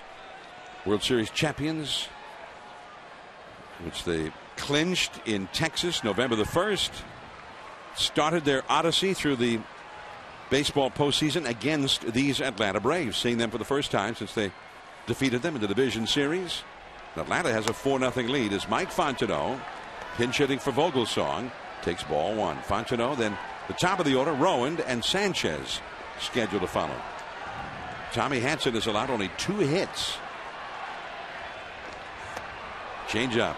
Change-up's really been a good pitch for Hanson the second time through, especially. Fontenot has 3 hits for the year, including a double, a triple, and a homer. What he hasn't done is hit a single. And that slider bounced foul, 1-2. In game 3, Fontenot got a big hit against Tim Hudson in Atlanta. Almost for Jason Heyward, not quite. And that was a time of day where it really wasn't very easy to see. A lot of shadows. And a bat he'll never forget. They chase that fastball. Strike 3. Fontenot scored the first run of that game 3 after that triple. There is Guillermo Mota getting ready in the Giants bullpen. With Vogelsong gone now. Here's Aaron Rowand. Flied out deep to center and struck out. Pretty strong performance from Ryan Vogelsong. Well, Giants fans are going to get to really like this guy because he can pitch. And he's a bull. He'll take the ball. He can start for you. He can swing for you in the bullpen. Good addition. 1 ball and no strikes to Rowand. Only 2 hits, only 2 base runners for the Giants. Tommy Hanson, in a far cry from his last outing here in game 2 of the division series when he went 4 innings, gave up 4 runs. Change up too high. Hanson has 6 strikeouts now and no walks pitching in the 6th inning. 3-0.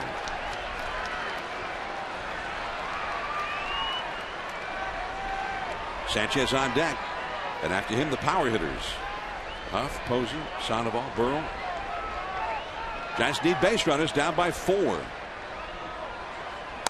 And they get a base runner, a 4-pitch walk to Aaron Rowand. Pretty easy takes too for Aaron Rowand. Really mad at yourself for Tommy Hanson. You got a 4-0 lead, a 1-out scenario with nobody on base, and you throw 4 straight balls, not close. Definitely have a word with yourself. Not happy. So for the 3rd time the Giants have a base runner. They have not had a leadoff man reach base in any inning. Rowand here in the 6th, true to form, reaches after there was already 1 out. So Sanchez takes a called strike. He's flied out to center and struck out.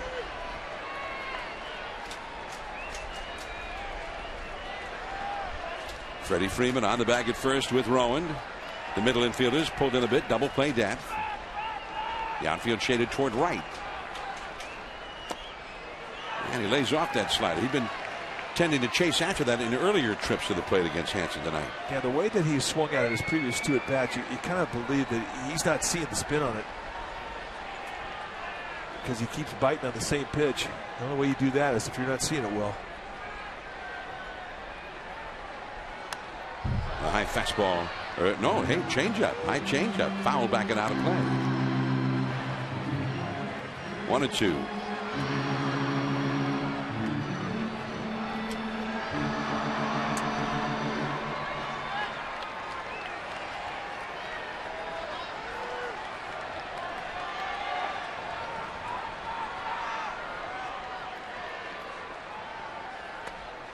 And again, that slider, he lays off. And it was way outside. 2-2 the count. It's such a weapon when you as a pitcher know that that hitter is not seeing your breaking ball. And it's almost like he's defenseless. So when you hit as a big league pitcher, but when you actually hit, could you see that slider? Oh yeah, absolutely. I mean, it's a very definitive spin. There's a little red dot on the slider that you can see, and you react to it accordingly. 2-2. And a full count. But some guys have the gift, and the gift is a no-dot slider. They throw a slider, they get break, and they don't have that little dot. Giants have one of them in their bullpen, Sergio Romo. It's one of the better breaking balls and deceptive breaking balls in the league. 3-2 the count. There goes Rowan. Gonzalez, no play there at second. So the Giants do manage to get the runner over with the little hit and run play. 2 down. Giants have gotten a runner as far as second 2 other times, but always after 2 were down, just like here in the 6th inning. Aubrey Huff coming up. McCann out to talk to Hansen. This is a big at bat in this game. Giants down 4-0. They have a runner in their score position for the cleanup hitter. Huff has been putting together good at bats, coming out of a little bit of an early season slump where he was pulling out with his front shoulder. He's got a much more solid approach, but this at bat is a big one in this game. Base hit could mean a run. Huff, 2 home runs so far for the year. And the high slider called a strike.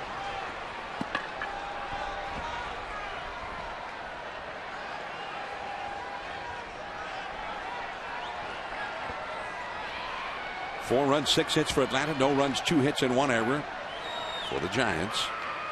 And now Hansen steps off. I'll start over with the signs.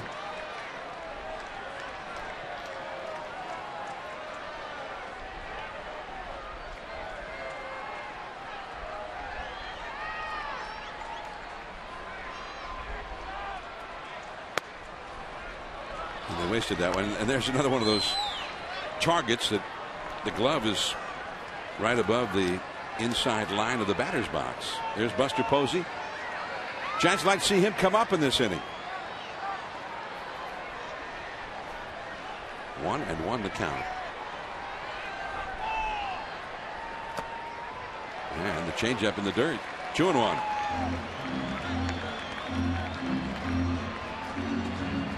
Again, the Giants haven't had a hit with a runner in scoring position. They haven't had many opportunities. This is only the 3rd Giants hitter to come to the plate with a runner in what we call scoring position at second, which is as far as any Giant has gotten tonight against Hansen. And he pitched a hit there, but fouled back and out of play. And Huff looked a little frustrated after that. You get your back leg into a swing like this, you have good balance, and it's a 2-1 count. You're looking fastball, and you foul it back in a pretty good location to strike zone. You're mad at yourself. It's a good pitch to hit. You just miss one. 2-2 the count. Huff earlier had flied out to right center and grounded out to second. Rowan at second, 2 down. That is foul. Leaned out to that changeup. It's Mike Peckner on ball duty tonight. I think he just took a shin burger. Don't rub it, Mike. This veteran ball dude. You sort of have to be a veteran to be a ball dude, don't you? Yep. Oh yeah. Oh. 2-2 to Huff. And there is Freddie Freeman. So it goes for the Giants right now. On to the 7th inning. Hansen coming up.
Toyota. Toyota is the most fuel efficient full line auto manufacturer. Period. AT&T Park in San Francisco. What is that? Is that Bruce Jenkins and family? Bruce Jenkins, Martha Jane, and Molly Tiki. Oh, they're leaving. Oh, they were enjoying the kiss cam. No, they will not leave before the last out. I think they found out that we had them on camera. Gamers. Bruce Jenkins, the outstanding sports columnist with the San Francisco Chronicle. The 3-Dot Lounge. The 3-Dot Lounge. Must reading if you're a sports fan here in the Bay Area. Tommy Hanson against the new Giants pitcher Guillermo Mota, who throws him a fastball for a strike. Bruce and Martha, they live out in Montara. Co-siders. There you see the numbers for Guillermo Mota. Has having a great start this year. 14 strikeouts against 1 walk at 13 innings. And that's the location that he has had great command of. Knee high on the black with 93 to 95 mile an hour consistent velocity. This guy does not show any signs of slowing down. 1-2 the count. Mota, the game last Saturday in Arizona where Barry Zito got injured in the 2nd inning, came in sort of as an emergency long man, and although he was the long man, there's no question about that, but coming into the 2nd, that was an emergency. It wasn't that Zito was getting lit up and they had the bullpen ready, and he went 4 into 3rd innings, allowed 1 run, and the Giants were able to come back and win that game. Well, he went 4 into 3rd. That's the longest he's ever gone in his career. Previous was 3 innings, which he had done 8 times. That is a called strike 3.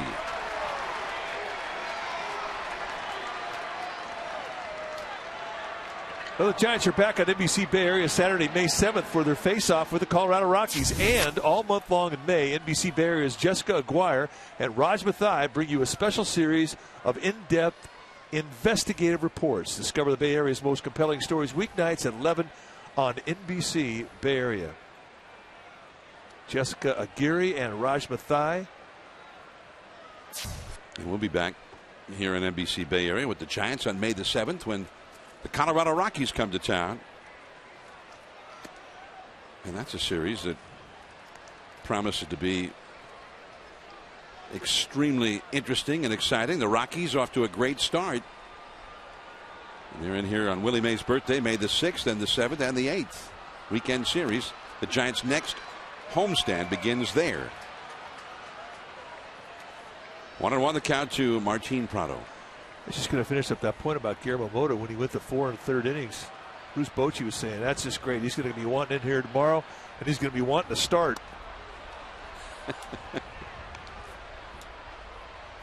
Mota, he was very unhappy though in that game because he fashions himself as the Giants' best hitting pitcher by far and bar none, and he went hitless. He's 0 for 3 on the year. Went 0 for 2 in that game. So we ask him about that. Say, you know, Guillermo, you've been telling us you can hit. You're 0 for 3. Meat. What's the deal with that? He says, I promise you, my next at bat, I will get a hit, and it won't be a single. Okay. Tejada throws out Prado, who is now 1 for 3 with a walk. 2 down in the 7th inning. Jason Heyward coming up next. Of course, in the life of a reliever, that next at bat might be in July or August or next year. And no guarantee. Relievers don't often get a chance to hit. Jason Heyward now, he's 2 for 3 with an RBI. He drove in the first run of the game against Bumgarner with a single to right back in the 3rd. Bumgarner had walked a couple. That set the stage for Heyward. And that was the beginning of a 4-run rally. Chipper Jones knocked in 2 more with a double. Freddie Freeman, the rookie first baseman, knocked in the 4th with a single, and that knocked out Bumgarner, who went only 2 2/3. 4 runs, 3 earned on 4 hits. Vogelsong in relief, 3 1/3 shutout innings. Now Mota working with 2 down, nobody on here in the 7th. Big hop for Freddie Sanchez. 7th inning stretch time here in downtown San Francisco. Buster Posey, Pablo Sandoval coming up.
To you by Carl's Jr. and the under 500 calorie charbroiled turkey burgers.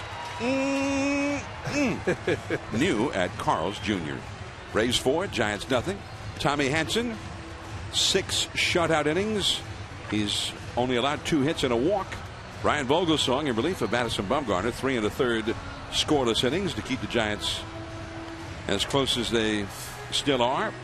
But now, as we head to the last of the 7th, the Giants need to start hearing a little bit more from the offense, which Tommy Hanson has stifled.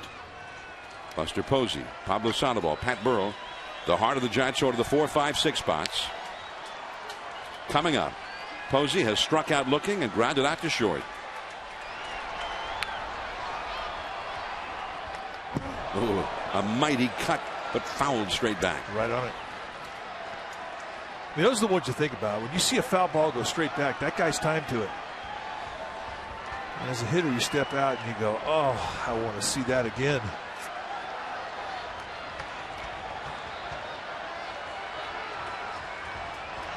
Four runs, 6 hits for Atlanta. No runs, 2 hits, and 1 error for the Giants.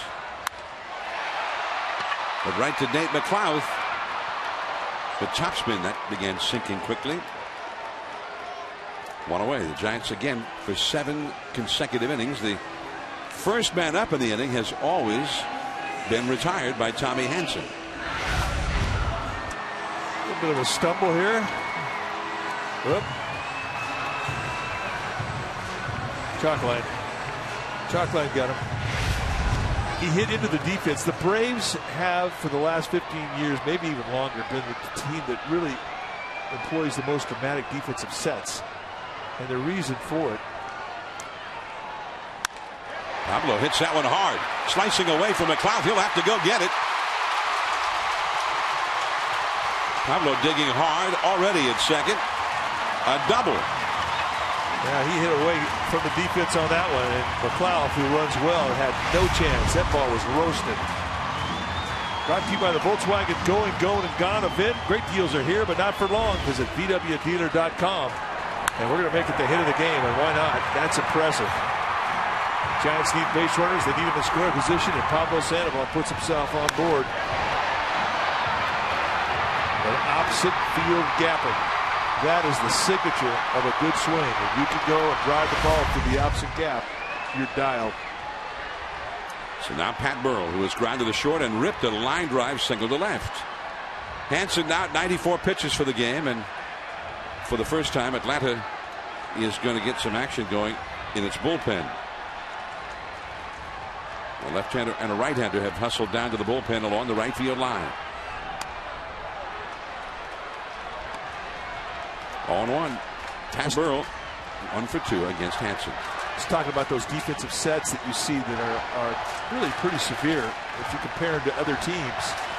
And the reason they've done this for the last couple decades is because they've had pitchers that can pitch consistently to their targets. Changeup gets away from McCann, and the Giants will have a runner at third for the first time in this game. Wild pitch. Really not a very good job of blocking a ball by McCann. O'Flaherty, the left-hander, Asensio, the right-hander, Jairo Asensio, and Eric O'Flaherty. Runner at third. And a changeup. Another would-be wild pitch there that McCann was able to handle this time. 2-1. Dan Runsler up in the Giants bullpen. Cody Ross on deck.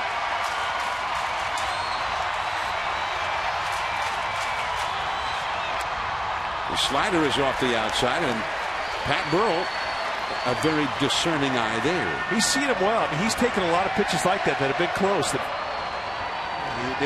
don't fall out of the strike zone until late. That was a good pitch and a great take. Burrell facing the man against whom he hit a 3-run homer in Game 2 in the first inning of the division series last October. 3-1. And that breaking ball on 3-1, frozen, strike 2. Next pitch for Hansen will be an even 100. Aubrey Huff talking it over with hitting instructor Hensley Mullins. 3-2 the count. Pablo at third. 1 out. And he did chase that slider. That's going to get a run home. Chipper Jones just barely got him at first. It's 4-1 Atlanta. They finally put a ding at the scoreboard. It seemed like just one little piddly run, but in that dugout, that jerked things up a bit. That I can promise you. And went back to that slider again. And Burrell with 2 strikes. Covering up, and he was able to get that run home. 2 down, nobody on now for Cody Ross. Curveball, strike 1. And a good one. You talk about a great pitch to steal strike 1 with. You guarantee he went up there looking for that. Fans have a Cody chant going. Check swing on that slider. 1-1. Cody was the toast of the postseason last year. See, we need to propose a new rule change. They should have an MVP in the NLDS. And no MVP of that. Well, Cody Ross would have been that MVP. Another curveball. 1-2. He was the MVP. They give that award in the league championship series. Edgar Renteria was the MVP in the World Series. Now in Cincinnati. And there was an award that we didn't even know about. And Tim Lincecum won it. He was the MVP of the entire postseason. This is the first time I ever heard of the Babe Ruth Award. Given by the New York baseball writers. That's just foul. Down into the bullpen area. And Dan Runsler continues to heat up. Tejada on deck, then the pitcher's spot. Cody trying to get it going. He only had a couple of days facing live pitching in the extended spring in Scottsdale when the Giants were in Arizona last weekend. Then he played 2 games for Fresno in the Pacific Coast League in Las Vegas. Joined the club Tuesday, took batting practice, played Wednesday. Fastball struck him out. 7 strong in the books for Tommy Hansen. Chipper Jones coming up.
time in 20 years, there's a new wrinkle with the Atlanta Braves. When you look over into their dugout, there's a new skipper. Bobby Cox has retired, and Freddie Gonzalez, the new manager of the Atlanta Braves, used to manage the Florida Marlins and now is back in the Atlanta organization. Now, getting back to Bobby Cox, there's a mutual admiration between Bobby Cox and Bruce Bochy. In the late 1990s, Bobby Cox saying of Bruce Bochy he will turn into one of the best managers in the game. Speaks the truth, gentlemen. And they faced each other. Bruce Bochy with the Padres, Bobby Cox with the Braves. 1998 in a great league championship series. And Bochy's Padres got the best of him, went to the World Series that year. Dan Runzler in the game for the Giants now. And Chipper Jones, the great veteran slugger, fouls one. It's 1-1. Chipper hit a double just above the reach of Cody Ross and off the right field wall to knock in a couple of runs back in the third inning. So Chipper, that's one of the big hits of the night. He's 1 for 3. At fastball for a called strike 2 at 94 miles an hour. 4-1 Atlanta here in the 8th inning. The Braves keep their bullpen going. Perhaps we've seen the last of Tommy Hanson. See the numbers for Dan Runzler. That'll go out of play. Really, he had one start or one appearance where he gave up some runs, which has caused his ERA to balloon. But for the most part, he's been very solid out of the Giants bullpen this year.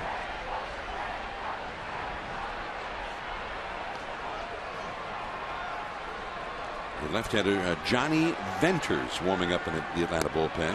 Look at that slider. Ooh, strike 3.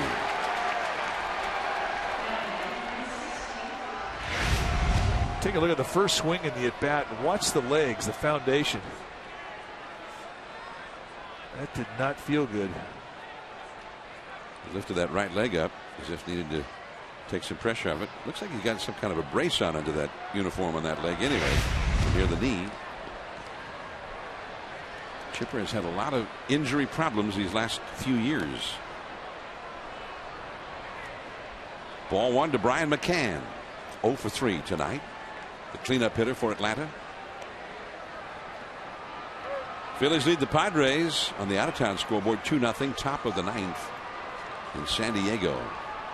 Cole Hamels started that one for the Phillies. In fact, that game's over now. That's a 2-0 final.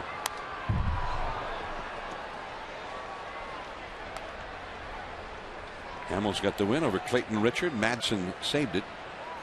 Phillies are going into San Diego to shut out the Padres 2 days in a row. Roy Oswalt started the shutout last night with the bullpen going the last 3. Hamels tonight with help from the pen. And that slider is low for a ball. And here the Phillies are going without Chase Utley, who's a huge presence in their lineup.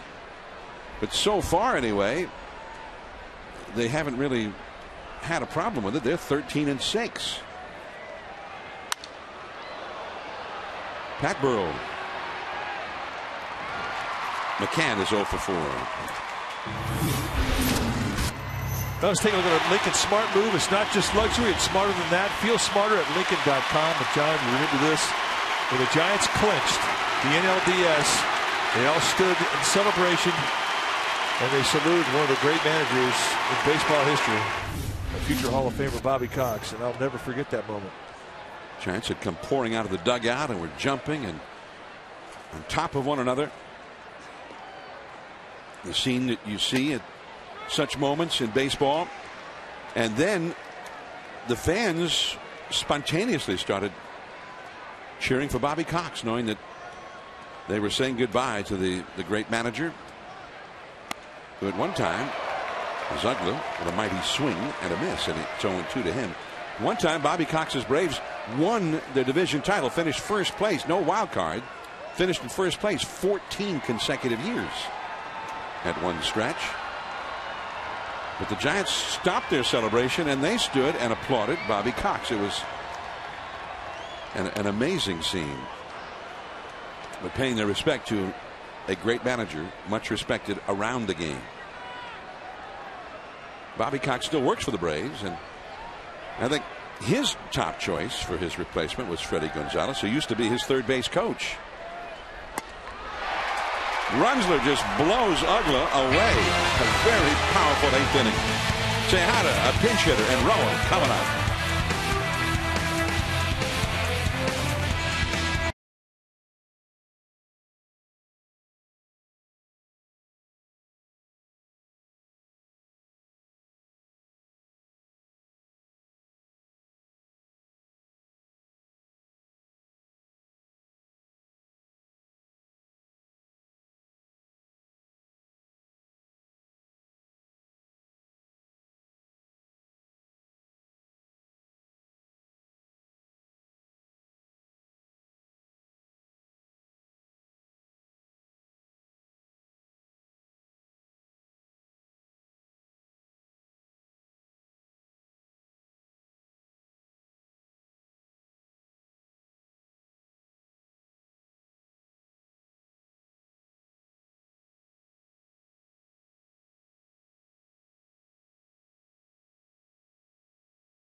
California Ford dealer or visit yourcaliforniaford.com today. Yep, that's what I say. Don't leave home without your Big Bird hat. I mean, come on.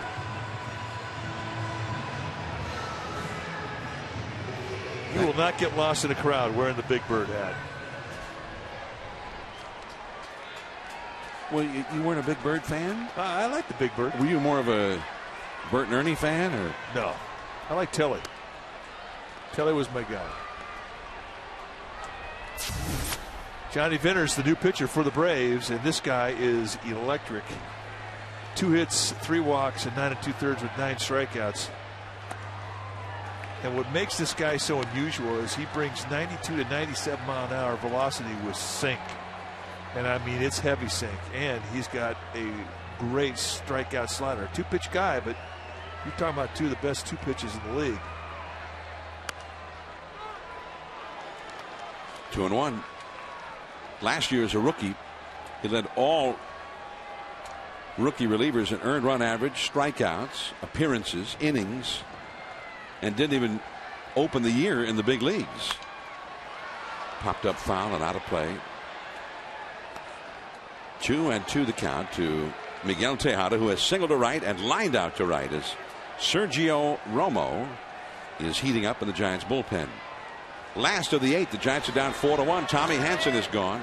7 strong innings, only 1 run, 3 hits allowed, 1 walk, 7 strikeouts.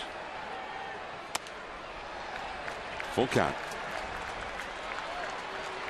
Venters, 26 years old. 6 feet 3 inches tall there. On deck is Mark DeRosa to pinch hit for the pitcher. And strike 3.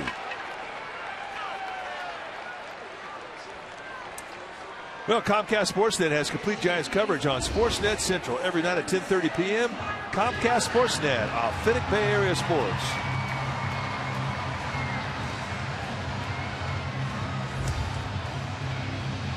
Here's DeRosa. DeRosa, 6 hits, 16 at bats. So he has not played often, but has fared pretty well. And it's ball 1.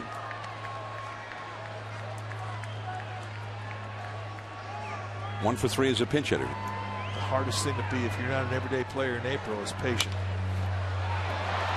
McCann steps out and throws him out. It's all said and done. He's going to have close to 400 at bats, but you just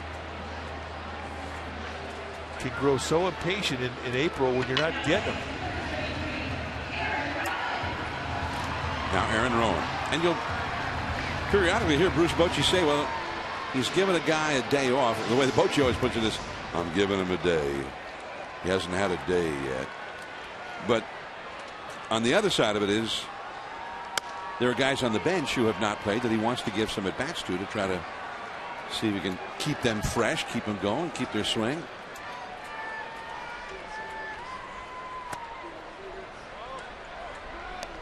A ball and a strike now to Rowan. Rowan has flied out deep to center, struck out, and walked. 2 down, nobody on. And the slider is off the outside. 2-1. 42,404. A sellout crowd, as have been all 7 of the games here at AT&T Park so far in the young season. Rowan swing to the ball that was well off the outside. 2-2. Well, that's the movement on the fastball from Venters. It'll start off on the outside corner to a right-hander and then explode down away, get very heavy. That slider got a piece of it. And that's the other part of the 1-2 punch. So basically, if you're a right-handed hitter, the fastball goes hard away and with downward bite, and then the slider comes at you and goes hard in with downward bite. Chipper Jones, and the inning is over. A perfect 8th inning for Venters. On to the 9th inning now. 4-1 Atlanta.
.com and search for The Cove.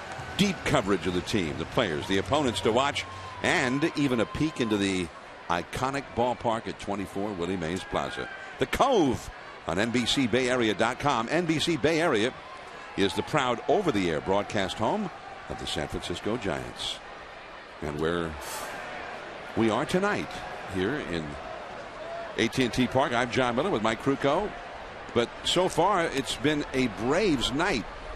They lead the Giants 4-1 as Freddie Freeman stands in against Sergio Romo. Romo, the 5th Giants pitcher of the night. Madison Bumgarner, the starter, did not last very long. 2 2/3 innings, knocked out during a 4-run 3rd inning. 2-0. The bullpen's done a great job since. 3 1/3 shutout innings by Vogelsong. An inning apiece from Mota and Runsler. So that's 5 1/3 innings out of the pen and nary a run. Speaking of nary a run, look at the numbers from Romo. 3 hits allowed, 6 2/3 with 10 strikeouts, no walks. 3-0. But he's going to get tested right now. Down the count 3-0. Alex Gonzalez on deck.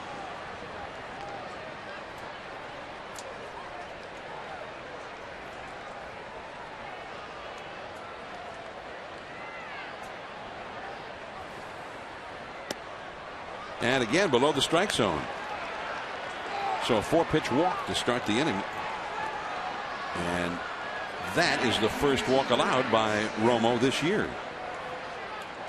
Yeah, he's not happy. He's not used to walking anybody, let alone on 4 pitches.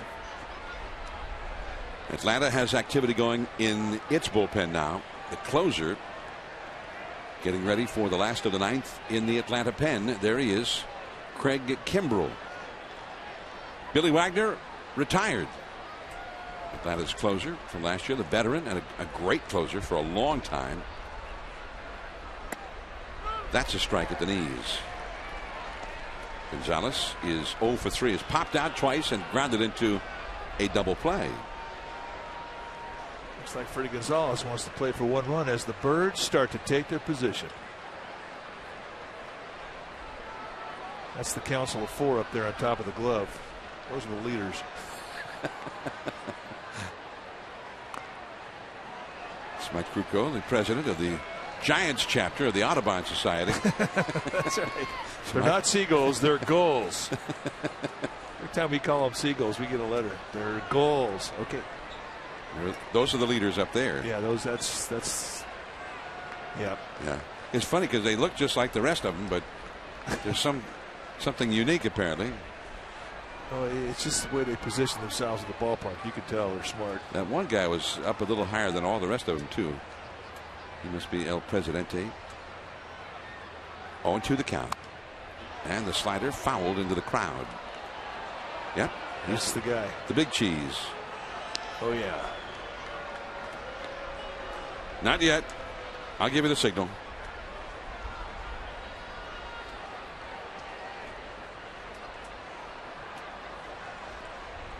There's a lot of people here tonight, and there's so many Birds here. I don't understand. Well, they're a little out of whack here. The timing's not good. These road trips are messing them up.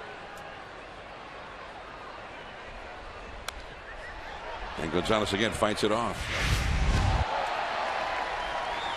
Yeah, this guy tried to jerk his sheets right here, and he goes, "Hey, I don't think so. I'm the man. You're not."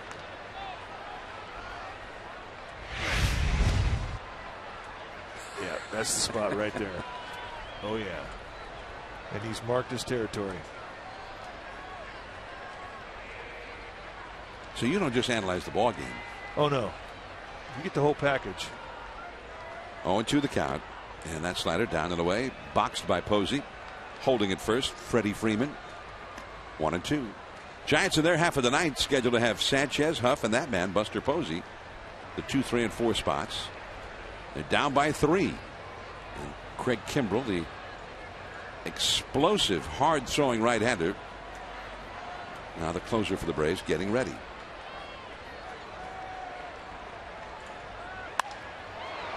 Rowan over toward right center a bit. And that's the first out. Freeman back to first. And here comes Nate McLouth, who had his walk in the 3rd inning against Bumgarner started that 4-run rally. He struck out looking in the 4th, grounded out to first in the 6th against Vogelsong. And that was an 0-2 to a walk. Especially frustrating for a pitcher. When you have a guy 0-2 in the count and you lose him to a base on balls. And I guess even more so when you're a lefty with good stuff facing a left-handed hitter. You know, I think Bumgarner got squeezed tonight.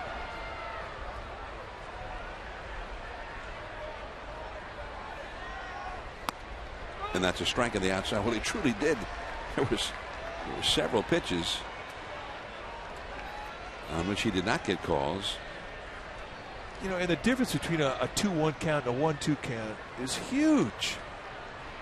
Likewise, a 0-1 count to a 1-0 count when you don't get a pitch you think you should have gotten. And then you layer 5 or 6 of those things on top, and all of a sudden your frustration mounts. There goes Freeman. Posey short a second. Tejada with the tag. He's out. Now that was not easy. When you look at where Buster Posey caught that ball and how he came up as quickly as he did off of a very difficult one-hop, that is what an all-star catcher looks like.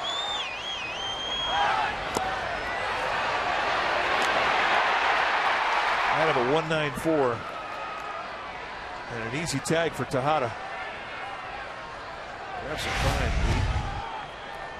2 down, nobody on. 0-2 to McLeod.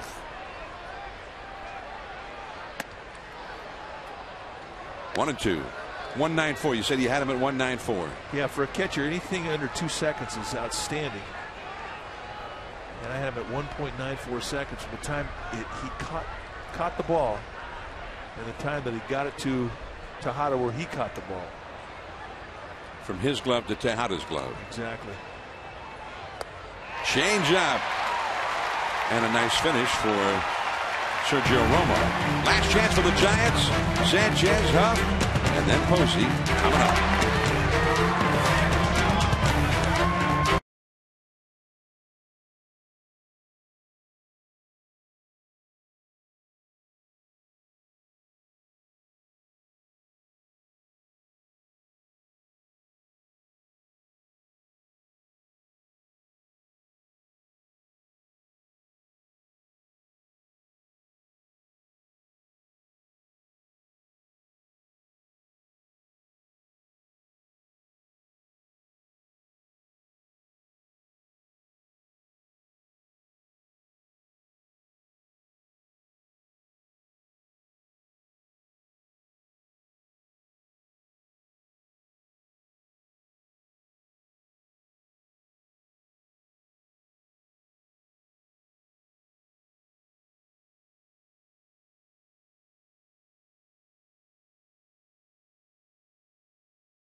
As we come to the last of the 9th inning here in San Francisco, and the Giants' final chance, and they'll have to do it if they're going to do it against this very hard throwing young right-handed 22-year-old Craig Kimbrell. He pitched 2 innings yesterday, Mike. Threw a lot of pitches, but you're going to see a lot of fastballs, and that's the pitch that takes the least amount out of your arm. But he's got a great fastball. It would go mid to high 90s, and sometimes even go into the triple digit. 2-pitch guy, fastball, slider, but electric. Freddie Sanchez. That one at 96. It's kind of a right-handed version of Billy Wagner, built the same way. 5'11", 205 pounds. Real powerful lower body. A lot of legs and drive into his hip snap. The slider. A ball and a strike. Freddie is 0 for 3 in the game. Has flied out, struck out, and grounded out. Kimbrell threw 38 pitches in 2 innings yesterday. Gave up a run in the bottom of the 9th and a blown save. 97, a little bit low and outside. 2-1 the count. Last year, when his first experience in the big leagues, you knew he was going to be somebody special. 20 and 2/3 innings pitched, 40 strikeouts, and only 9 hits allowed. Right to the second baseman. And caught by Ugla. Good at bat.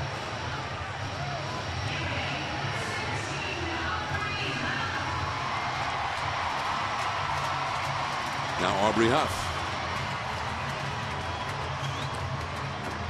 When a guy goes up there, you're trying to hit the ball squarely, hit it hard somewhere. And in that case, he hit it right at Ugla. A little bad luck there for Freddie. Now Aubrey Huff, 0 for 3. Tailing away outside, ball 1. Well, one thing about Kimbrell, I mean, you're not going to sit on anything with a fastball. Not at that velocity. And you want to try and beat him early in the count, because you get to a 2-strike and all of a sudden you got things to think about that are not good. High velocity fastball and a swing and miss type slider with explosive late bite. He got the call on that one. All of a sudden, the low strike appears for the first time tonight. He just hadn't had a good night.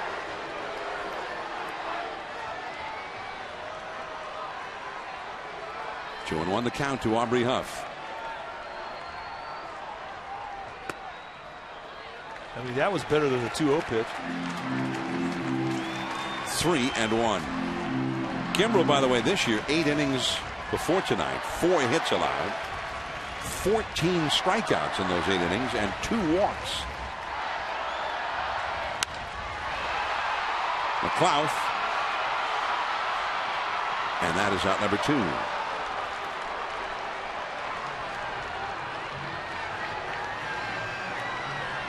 So that leaves it to Buster Posey. First place Colorado was beaten tonight in New York by the Mets. A one-hitter, rather in Florida. The Marlins' Anibal Sanchez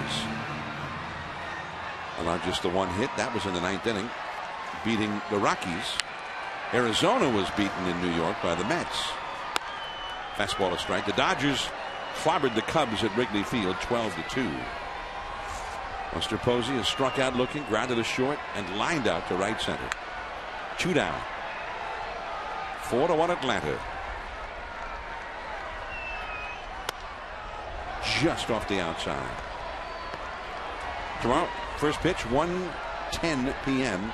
Tim Lincecum for the Giants. Tim Hudson for Atlanta. Quite a matchup. Slider. 2-1. Cardinals lead the Reds in the bottom of the 7th in St. Louis. That one started after about a 2.5-hour rain delay. 4-2 St. Louis. Red Sox lead the Angels 4-1. Last of the 8th in Anaheim. The A's trail the Mariners 4-0. Last of the 8th in Seattle. A high pop-up. Ugla has it. And so the Giants get shut down. Atlanta takes game 1, 4-1 here at AT&T Park.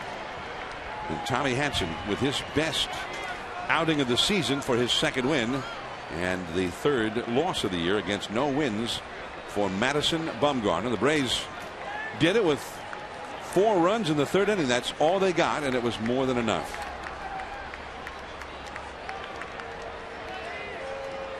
John Miller, Mike Krukow from AT&T Park. And we want to say so long on this Friday night to all of our affiliated network stations. And we'll be back here on NBC Bay Area with more.